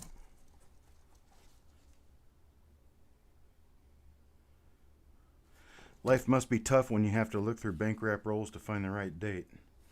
Nope. Nope.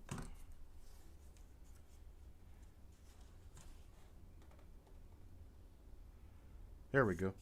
1956D.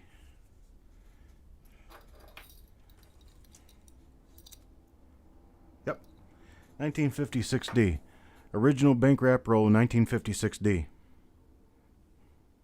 Okay. That's what it is. I don't know if we're going to get close enough to get any real focus on this.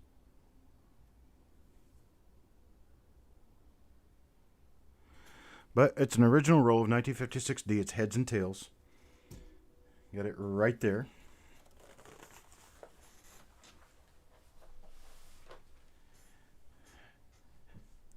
Penny Parent. If you look at the CNLA sheet, it's going to be copy of sheet 18 right now, but I'm going to change the date.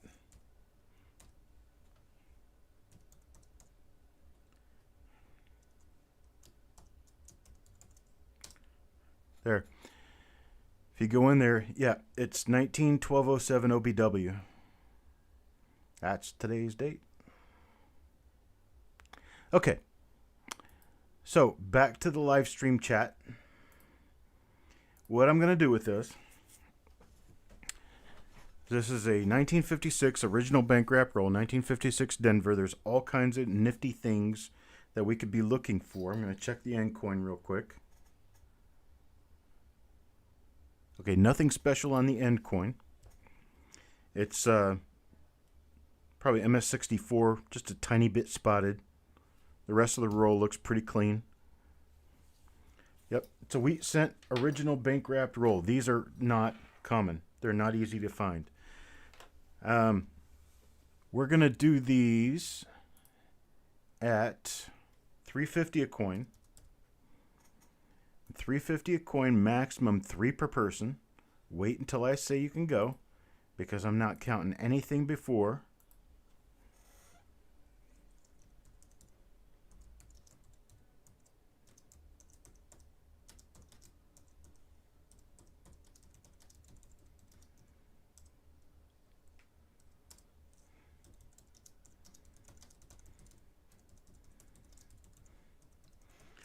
Okay, anything that you guys say after I enter, you can get in on this. Any of you can get in on this if you're already registered to bid with us. If you're not, make sure you get registered to bid with us tonight before you leave. Otherwise, you will not be counted. It's going to be $3.50 per coin per person per coin. You got a max of 3 coins per person. So 11, or was it 10.50 is as much as you can spend with me today. Go now.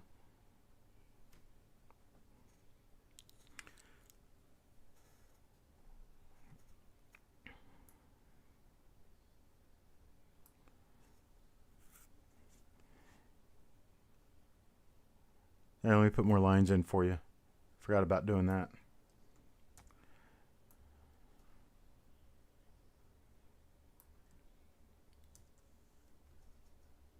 Okay, got all 50 accounted for now. I've got Levels of Madness at 3, Joe McBride at 3. Coin Dragon takes 3. PJ Curtis takes 3. Deanne. Hi, Deanne. Deanne takes 3. Dell's Treasure takes 3.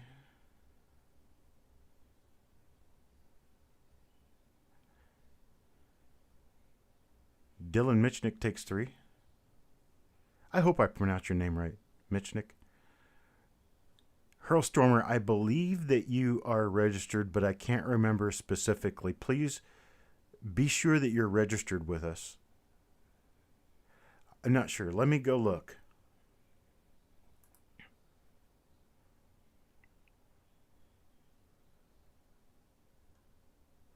Okay, Hurlstormer is registered. So that's good. Hurlstormer is registered. So Deanne gets 3. Dell's Treasures gets 3. Dylan Michnick takes 3. And then Hurlstormer takes 3.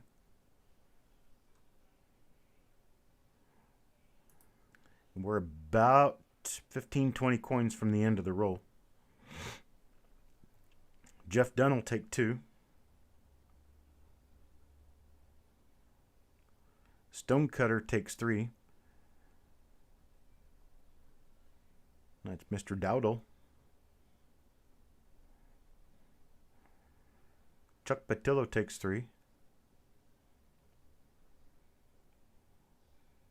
Kid Did Okay takes 3.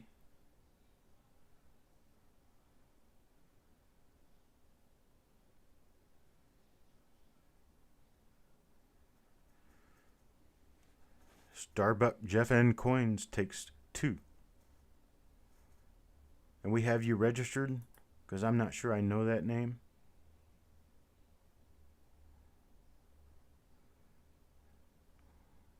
Let's see. Starbuck Jeff N. Coins, you'll need to get registered with us because I don't see you in there.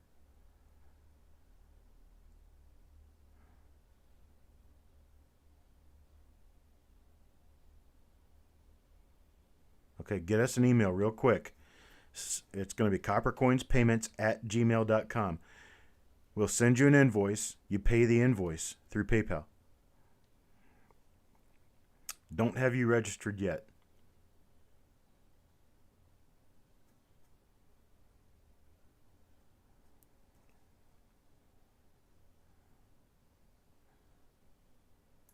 Okay, so we could put him in there with a question mark. Just make sure that we get an email from him. And let's say he was in for 2, Chris Vines for 2, New Marshall for 3.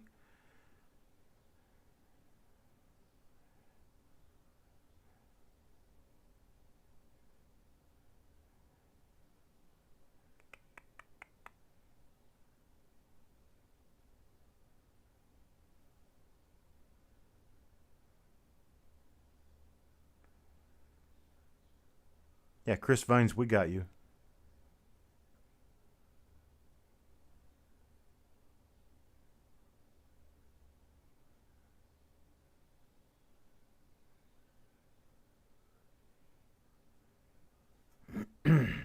Okay.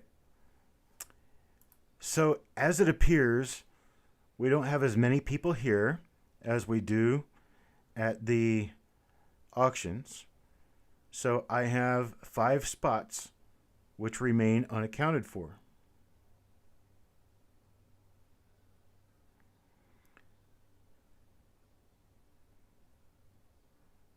Okay, I'm sure Starbuck Jeff is good. I just want to make sure that we've got him. The way that we're going to do this is I'm going to leave those last 5 spots unaccounted for, and they're going to be free. Now, I'm going to do it the same way I do other free spots. I'll do 5 spots with stars. And if I draw stars after I draw your name, then you get the next coin and you get it for free. And that's the way that works. So, if there is anyone here who did not get in already and would like to buy 3 spots, let me know. Anyone who is not in already. Here's the list of names. Levels of Madness, Joe McBride, Coin Dragon, PJ Curtis, Deanne, Dell's Treasure, Dylan Michnick, Hurlstormer, Jeff Dunn, James Dowdle, Chuck Patillo, Kid Did Okay, Starbuck Jeff and Coins, Chris Vines, New Marshall, and Paul Hampton. Hello, Matt.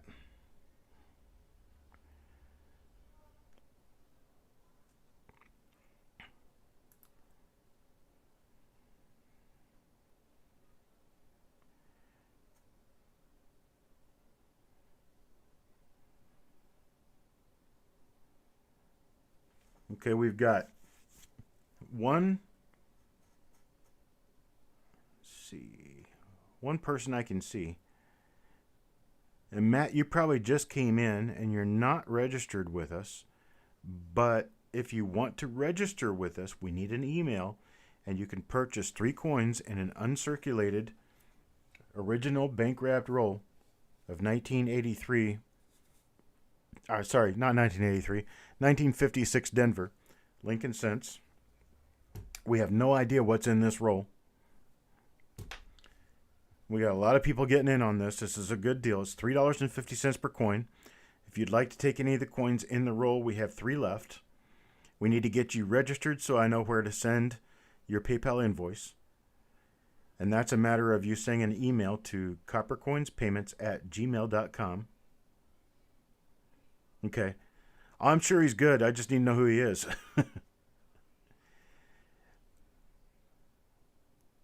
Yep, so all you got to do, send us an email, coppercoinspayments@gmail.com. Give us your PayPal email address, your real name, and your YouTube screen name so that we can put the 3 together in our minds and know who to send an invoice to. If you choose not to get in on this roll, that's fine. That's perfectly fine. I'm just offering to you just in case you want to be the last person in on this roll.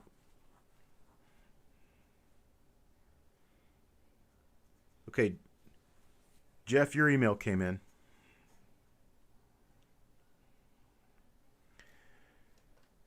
It's a matter of opening this roll, and the way that we do it is, let me move the chat out of the way so I can see myself to be sure that I'm actually holding something up and where you can see it. These guys right here, well, guys and gals, so Sissy right here and Paul Hampton right here, these coins were pulled out of a roll that they purchased a spot in. And these coins were pulled out of the roll, and I'm going to mail these coins directly to these people. As we go through the roll, as we go through the coins in the roll, we look at them under the microscope, just like that. We look at them for doubling, and then when we find what we find, regardless of what it is, the person who purchased that coin gets that coin. Now, how did they purchase that coin? They purchase a spot. It's coppercoinspayments@gmail.com. coppercoinspayments@gmail.com. All one word, coppercoinspayments@gmail.com. But when I sell the 50 coins in the roll, I put your name on these little cards, and I put them inside of a canvas bag, and I pull them out one at a time as I go through the coins. And if I'm doing my job right, when we get to the end of the roll, we'll also match up the number of people to the number of coins. There should be 50 coins in this roll because it's an original bank wrap coin roll. Coin roll. Roll of coins. There's the reverse side. There's the obverse side where I can tell what the date is. They're nice and shiny coins.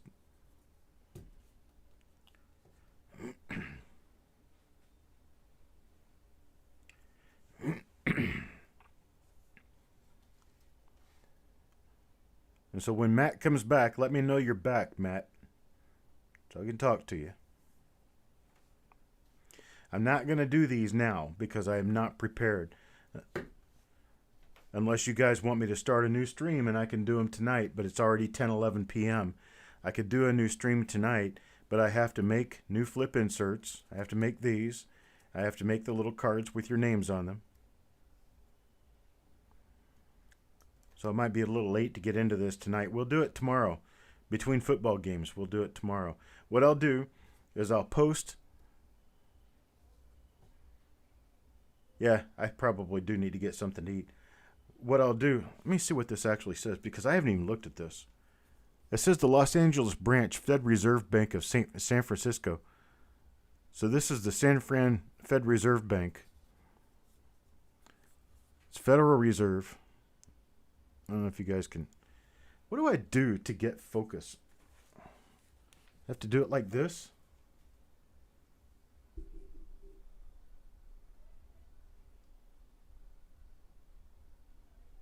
There we go. So I did. Los Angeles branch, Fed Reserve Bank of San Francisco, 50 cents, pennies.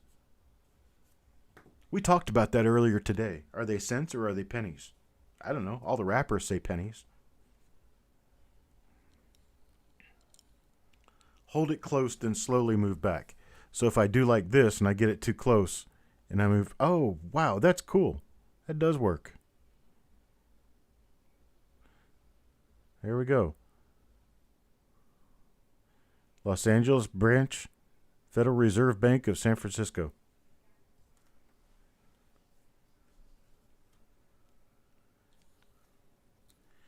Correct. Things you buy end in cents. That's true. But we generally just call the coins pennies.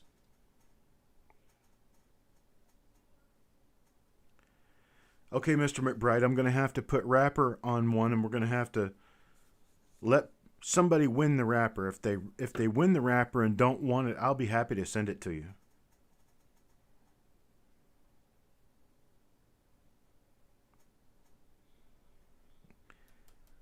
I started off in my whole research career in Lincoln Cents. I started calling them cents, and I was always very careful to always call them cents. But I have since looked at it like this. The typical American is going to call the coin a penny. And if you find something written about them, they're generally not going to be called pennies in writing. They're generally going to be called cents in writing. So I call them pennies, but I write down cents.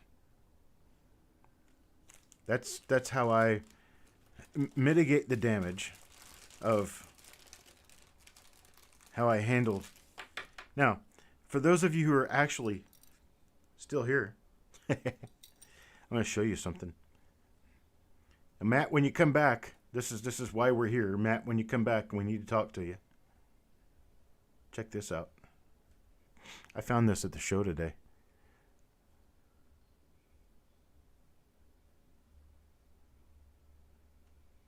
Let me get the lighting on this right. There you go.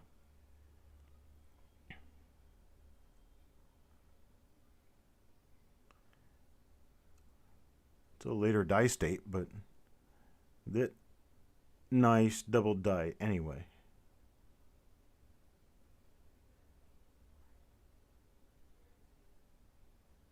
Look at that.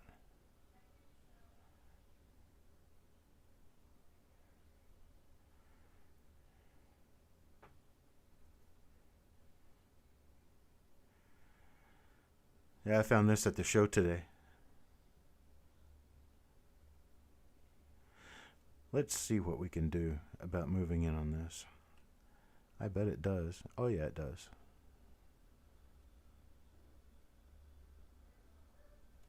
Look at that. Isn't that precious? Okay, Matt, how many spots do you want? You want 3? They're $3.50 a piece. I'll send you a PayPal invoice for them.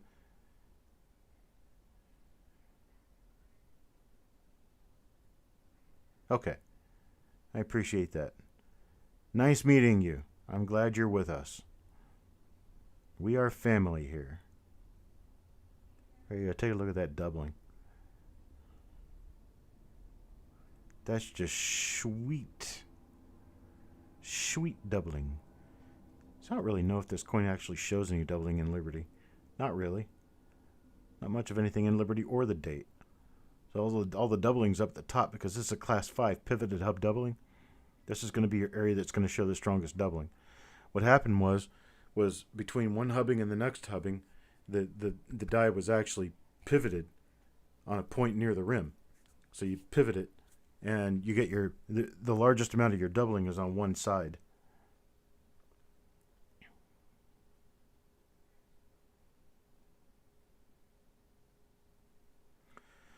Well, I tell you what, if you're able to ruin the place, you're a very, very strange cookie indeed, because we've got plenty of people here who've already tried. So I don't think you're going to ruin anything. I love this. This is so sweet. So sweet. I like that coin. Now, something else I found? He found something else today. Did he find something else today? Yes, he did. Let me find it.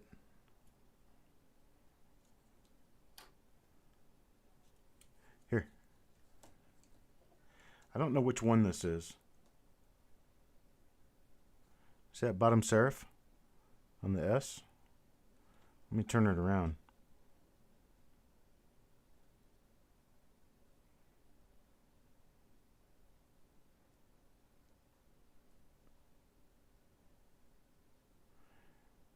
Let me flip it around so that the shadow shows up nicer.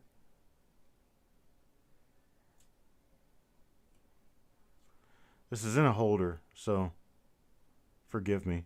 But that bottom serif is nicely doubled on that. Now, look at this.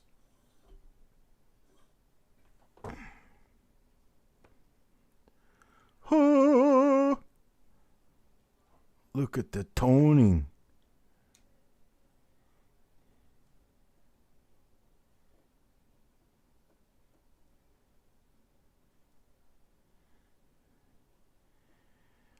Oh yeah, but it's not roll-in toning because it's on both sides. This is album toning, people. Album toning is pretty.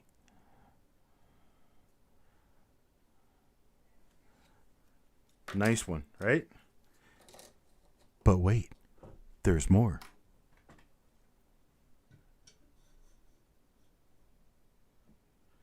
Let me get it back down here so I can focus in on it.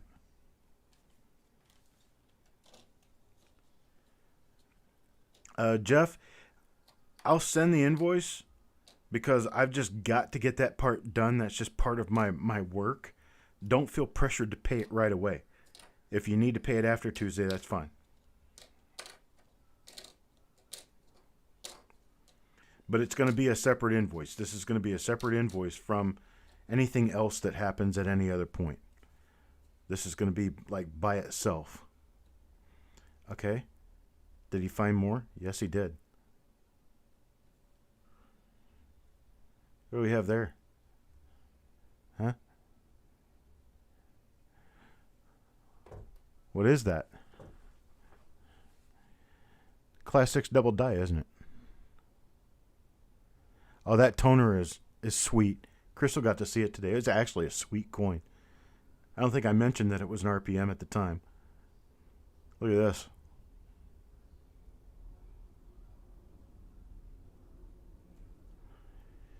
$19.34 double die obverse.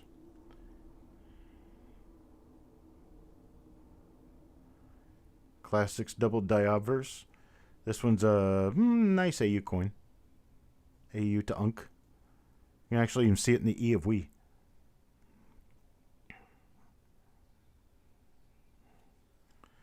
Take a look at the reverse. Very nice coin.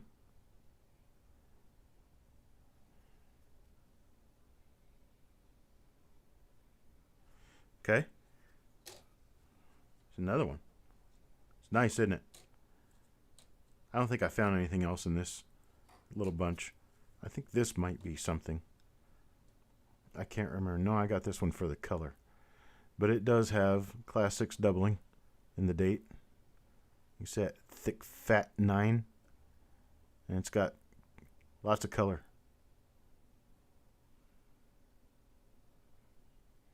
It's a little spotty, but it's got some color. Remember, folks, these are in 2x2s. So they'll brighten up a lot. What's up, Steve? Well, we just went through and we did the 1963 proof roll. We found a few double dice, a couple of really nice ones. And then as a little special treat for fan loyalty and watching the show when it's happening and coming in live, we did a special sale of a 1956D Fed Reserve wrapped roll. 1956D. There it is. Los Angeles Branch Federal Reserve Bank of San Francisco. Now, let me show you something else that I've got coming up. Now, this is not going to be sold tonight. This is just coming up. How about this? Original bank-wrapped roll of 1956 nickels. 1956 nickels. Original bank-wrapped roll. I need to get a light up there so that when I do this, you'll actually be able to get focus. There we go. Nice little bit of toning there on that end coin. Okay. I've also got original bank-wrapped roll of 1962 dimes. Silver dimes. Original bank-wrapped roll of 1962 silver dimes. Does anybody want to do 1962 dimes? 50 coins in a roll, $3 a coin.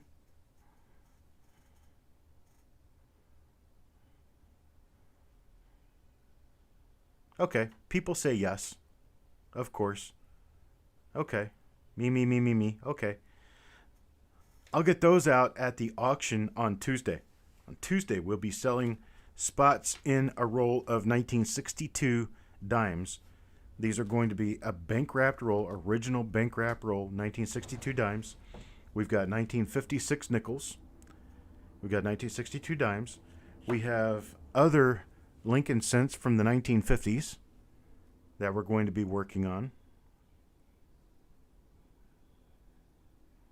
You want me to get to the copper? Hi, Rudy. What did Marshall say? Bin 50. Yeah. Marshall will just take the whole roll.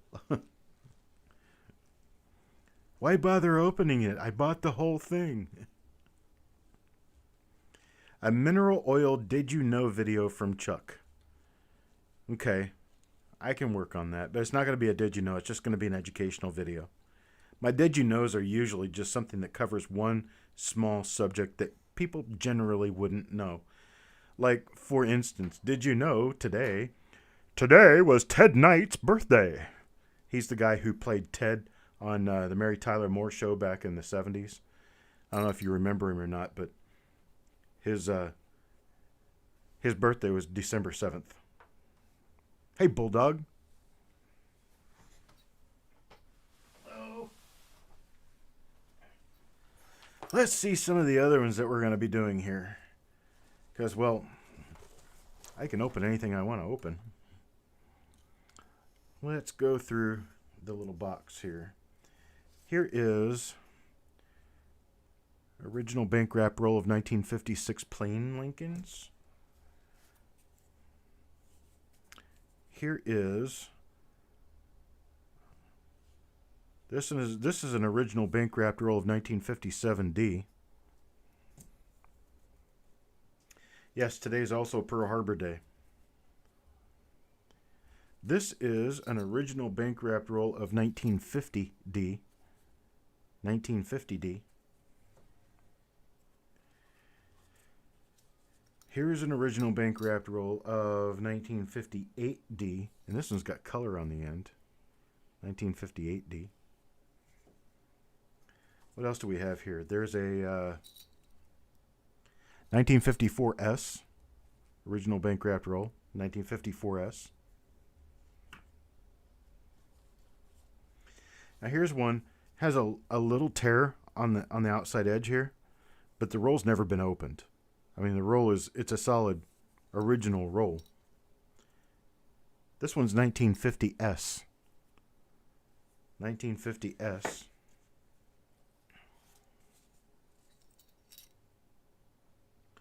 There's another 1956D for another time.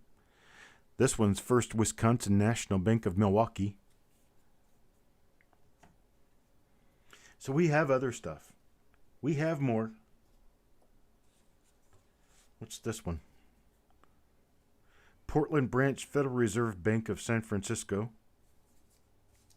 And this is a roll of 1955S. 1955S. Original Fed Reserve wrapped roll. So, yeah, we have a few. How far can I go back for OBW rolls? You mean what I currently have? Probably 1944, I think, is the earliest one. Hey, Shumar. Yeah, 44 would be the earliest one. The earliest one I've ever owned, 1936. The oldest one I've ever opened in front of other people, 1943. I had a 1943 original bank wrapped roll one time. And I opened it up in front of everybody and God, and it turned out to have nothing noteworthy in it. But it was still the opening of an original 1943 roll. Did you send out your package from Cyber? No, not yet, Rudy. I haven't sent anything out yet, but it's all going to be packaged tomorrow, shipped Monday. Chuck did cut his hair. Chuck went back to military.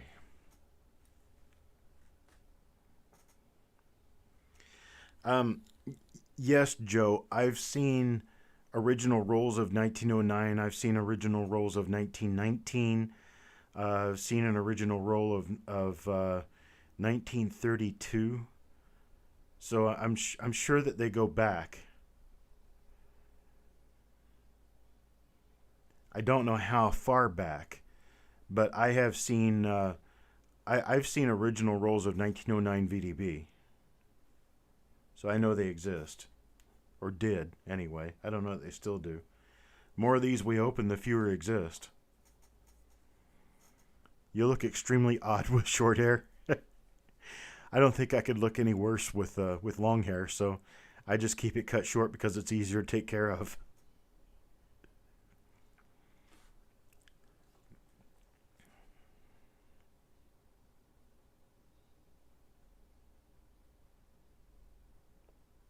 Oh, I didn't see that. Sorry about that, Steve. I didn't see that.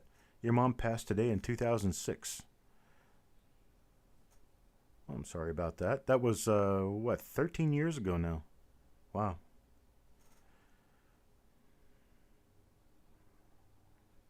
New Marshall, you have a roll of 09 VDB, but you don't know if it's an OBW? You probably know it by what you paid for it. I mean, if it's a full uncirculated roll, it would have to be uncirculated, probably red. The auction is not tomorrow. We're going to do the roll opening tomorrow on this particular roll. And I'm going to schedule it for... I'm going to do 3 p.m.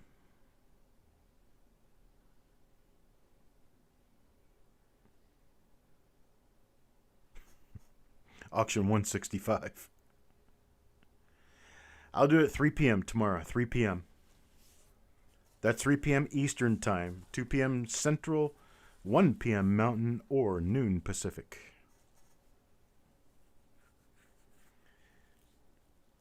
Rudy, I don't have any spots left right now. And it was a 1956D. But I've been talking about other ones that I'll be doing soon. Tuesday after the auction, I will be opening up spots on a 1956 original bank wrapped roll of nickels. It's 1956 Philadelphia. And I will be opening up spots on a 1962 original bank wrap roll of silver dimes. And probably one or two other really nice rolls. I happen to have a roll of 1983 Philadelphia bank wrapped roll right now. 1983 Philadelphia bank wrapped roll. We do have 2 spots, but those are going to be free.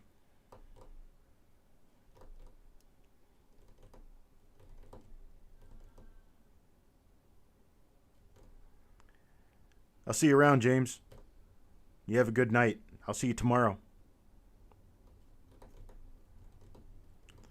Rudy, if you come back to the auction on Tuesday, I'm sure there's going to be other things available.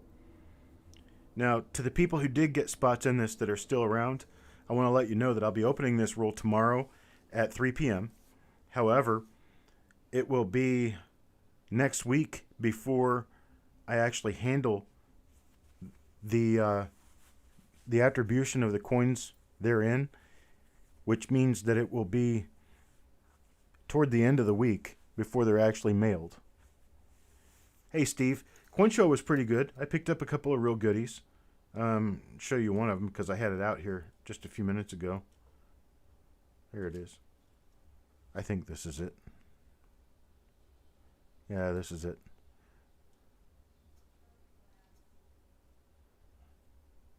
Check that out. Nice shiny 51D DDO number 1. Yeah, the 34 was from the Coin Show. I got a 34 DDO1. I got a 51D DDO1.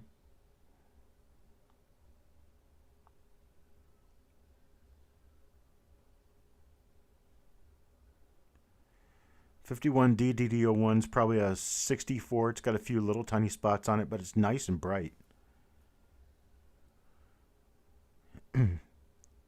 Okay, you're going to learn just a little tiny bit from me today. See the position of the mint mark on that? A little bit closer to the 5 than to the 9, and it's kind of high. So I call it a high right mint mark. It's high and to the right. 1951D doesn't have very many high right mint marks. And the double die obverse is a high right mint mark. And that's one of the things I look at when I'm going through boxes. I look at the position of the mint mark. And if it's high right, the first thing I do is zip up here and look. Because if it turns out to be the good one, it's really good.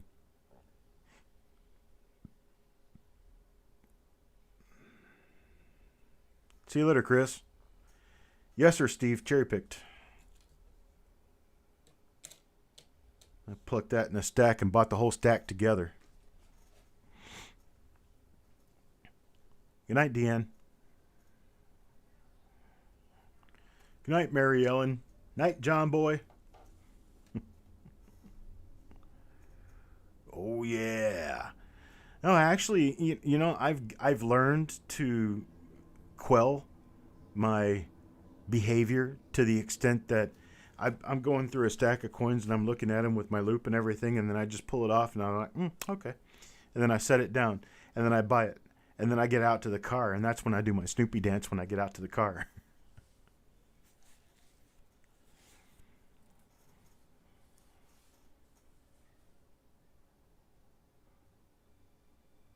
Well, that's not actually the way I do it, but yeah, I do it that general way.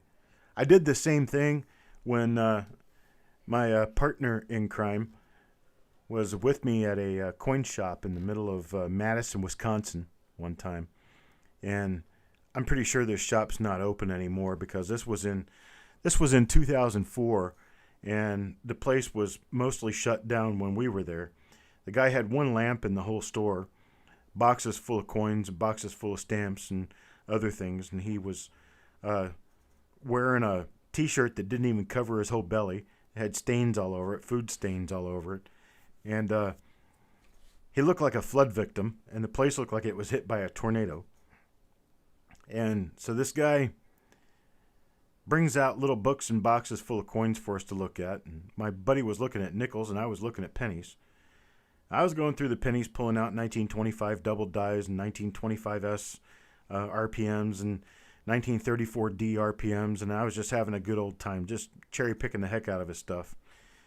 Well, my buddy buys just one coin, and we walk out of the store, and outside the store in the parking lot, the guy says, "You want to see what I bought?" I say, "Yeah, sure." So he hands me this one coin. I start looking, it's a Buffalo nickel, no big deal. I look down at the dates, 1937, so immediately I flip it over. Three-legged buffalo in AU. Got it for $4. Yeah, but this guy can't keep his shop open. Good reason why. Yeah, good reason why. This was in Madison, Wisconsin.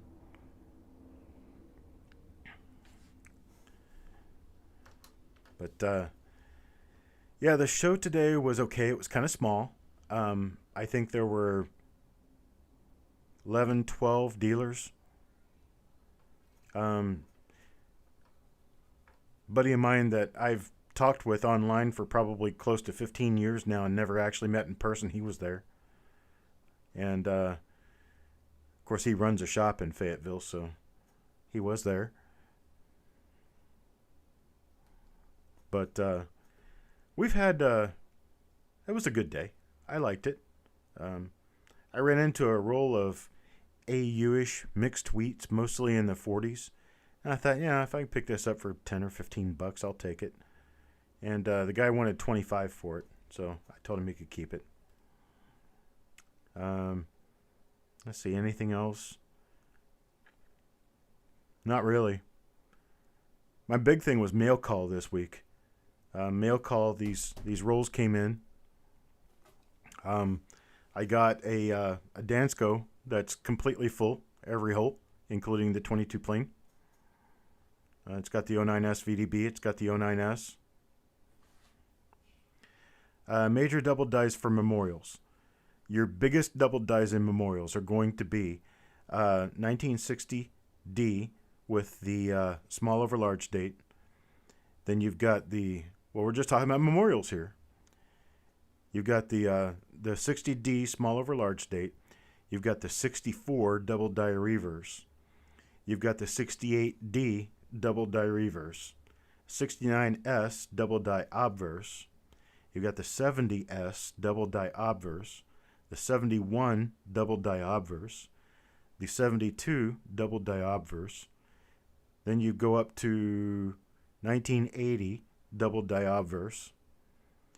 And then you skip to 1983 double die reverse. But those also have obverse. But the reverse is the big one. And then 1984, the doubled ear, the double die obverse. Then you skip forward to 1988. 1988 has a very rare but very nice double die obverse. It's another doubled ear. I'm kind of particular to a rather minor one in 1990 that shows notching in Liberty. There's only like 2 or 3 of them known. And it's not especially wonderful, but it's like, wow, they're rare.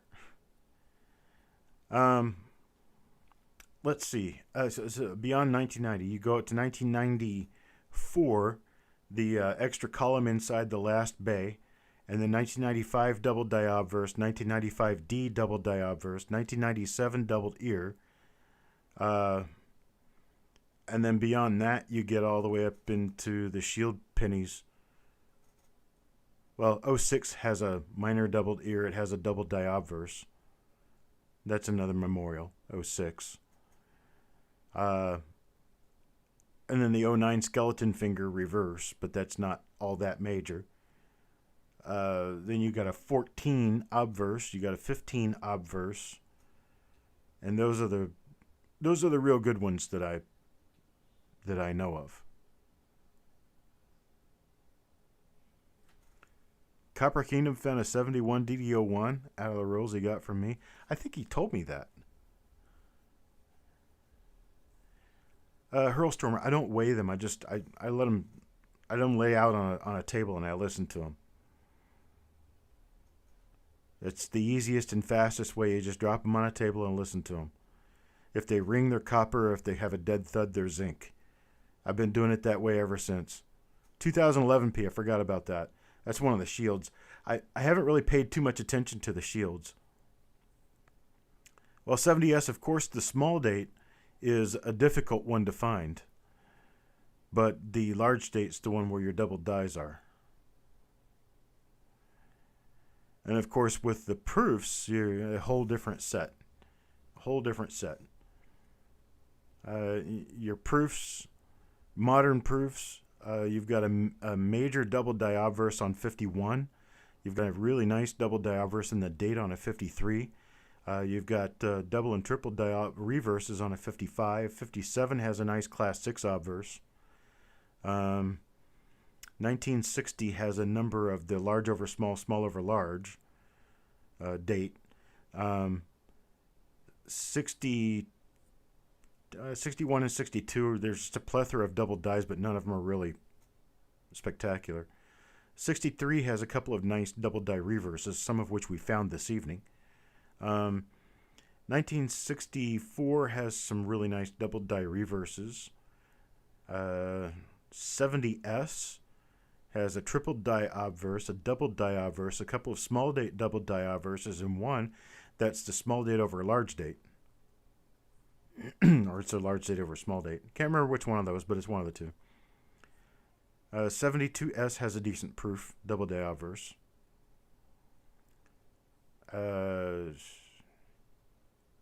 That's about it. Most of the double dies are contained to 72 and before for some reason.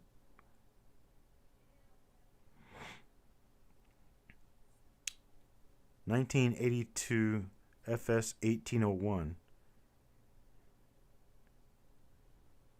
Wait, isn't that the 1801?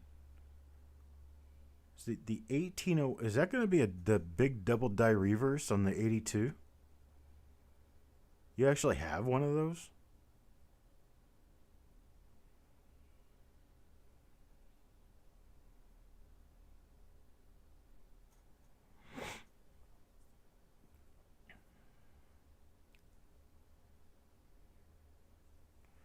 The preface for the Cherry Picker's Guide. I'm not really sure what it has in it. New Marshall, the Close AM. Close AM design started in 1993 officially, and both the Business Strike and the Proof, you do have one. Awesome. The 93 officially was Close AM on the Business Strike and the Proof. In 1992, Philadelphia and Denver accidentally had some of them, so the Close AM for 92 is rare. And then the Close AM design, they turned into the Wide AM design for the Proofs from 1994 on forward. But by mistake, 1998 and 1999 have Close AM Proofs. But the Business Strike are supposed to be Close AM, and you ended up with Wide AM for 98, 99, and 2000. And that's how that works. It's me, Brian. Hello.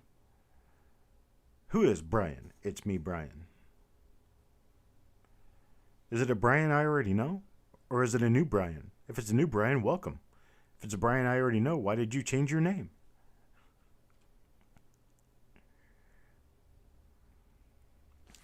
So if you want to write it down, here's your rare ones. Okay? The rare ones are going to be the Close AM 1992, Close AM 1992D, the Close AM 98S Proof, Close AM 99S Proof, and then the Wide AM Business Strike 1998, 99, and 2000. And then to add to that, there was a transition from 1988 to 1989. Both of them are Wide AM. PCGS is foolish. But the 98 has no serif on the bottom corner of the G in the initials, and the 89 does. So the 88 doesn't have a serif on the bottom. The 89 does. And that's on the FG initials on the reverse. Levels of Madness, I've never known anyone else who actually owned one of those. I know one person who owned one, and it was sold.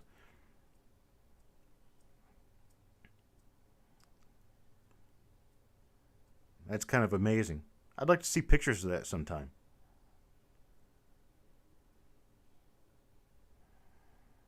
I've handled one of those. I was the one who did the photographs of the initial discovery coin for Coin World. And I passed those photographs. The guy who sent the coin to me didn't want it going to other people. So I sent photos to Wexler and Wiles for them to use. I think they eventually replaced them with their own photos. But my little short list of photos that I was able to hand out was the only one that had ever been photographed at that point.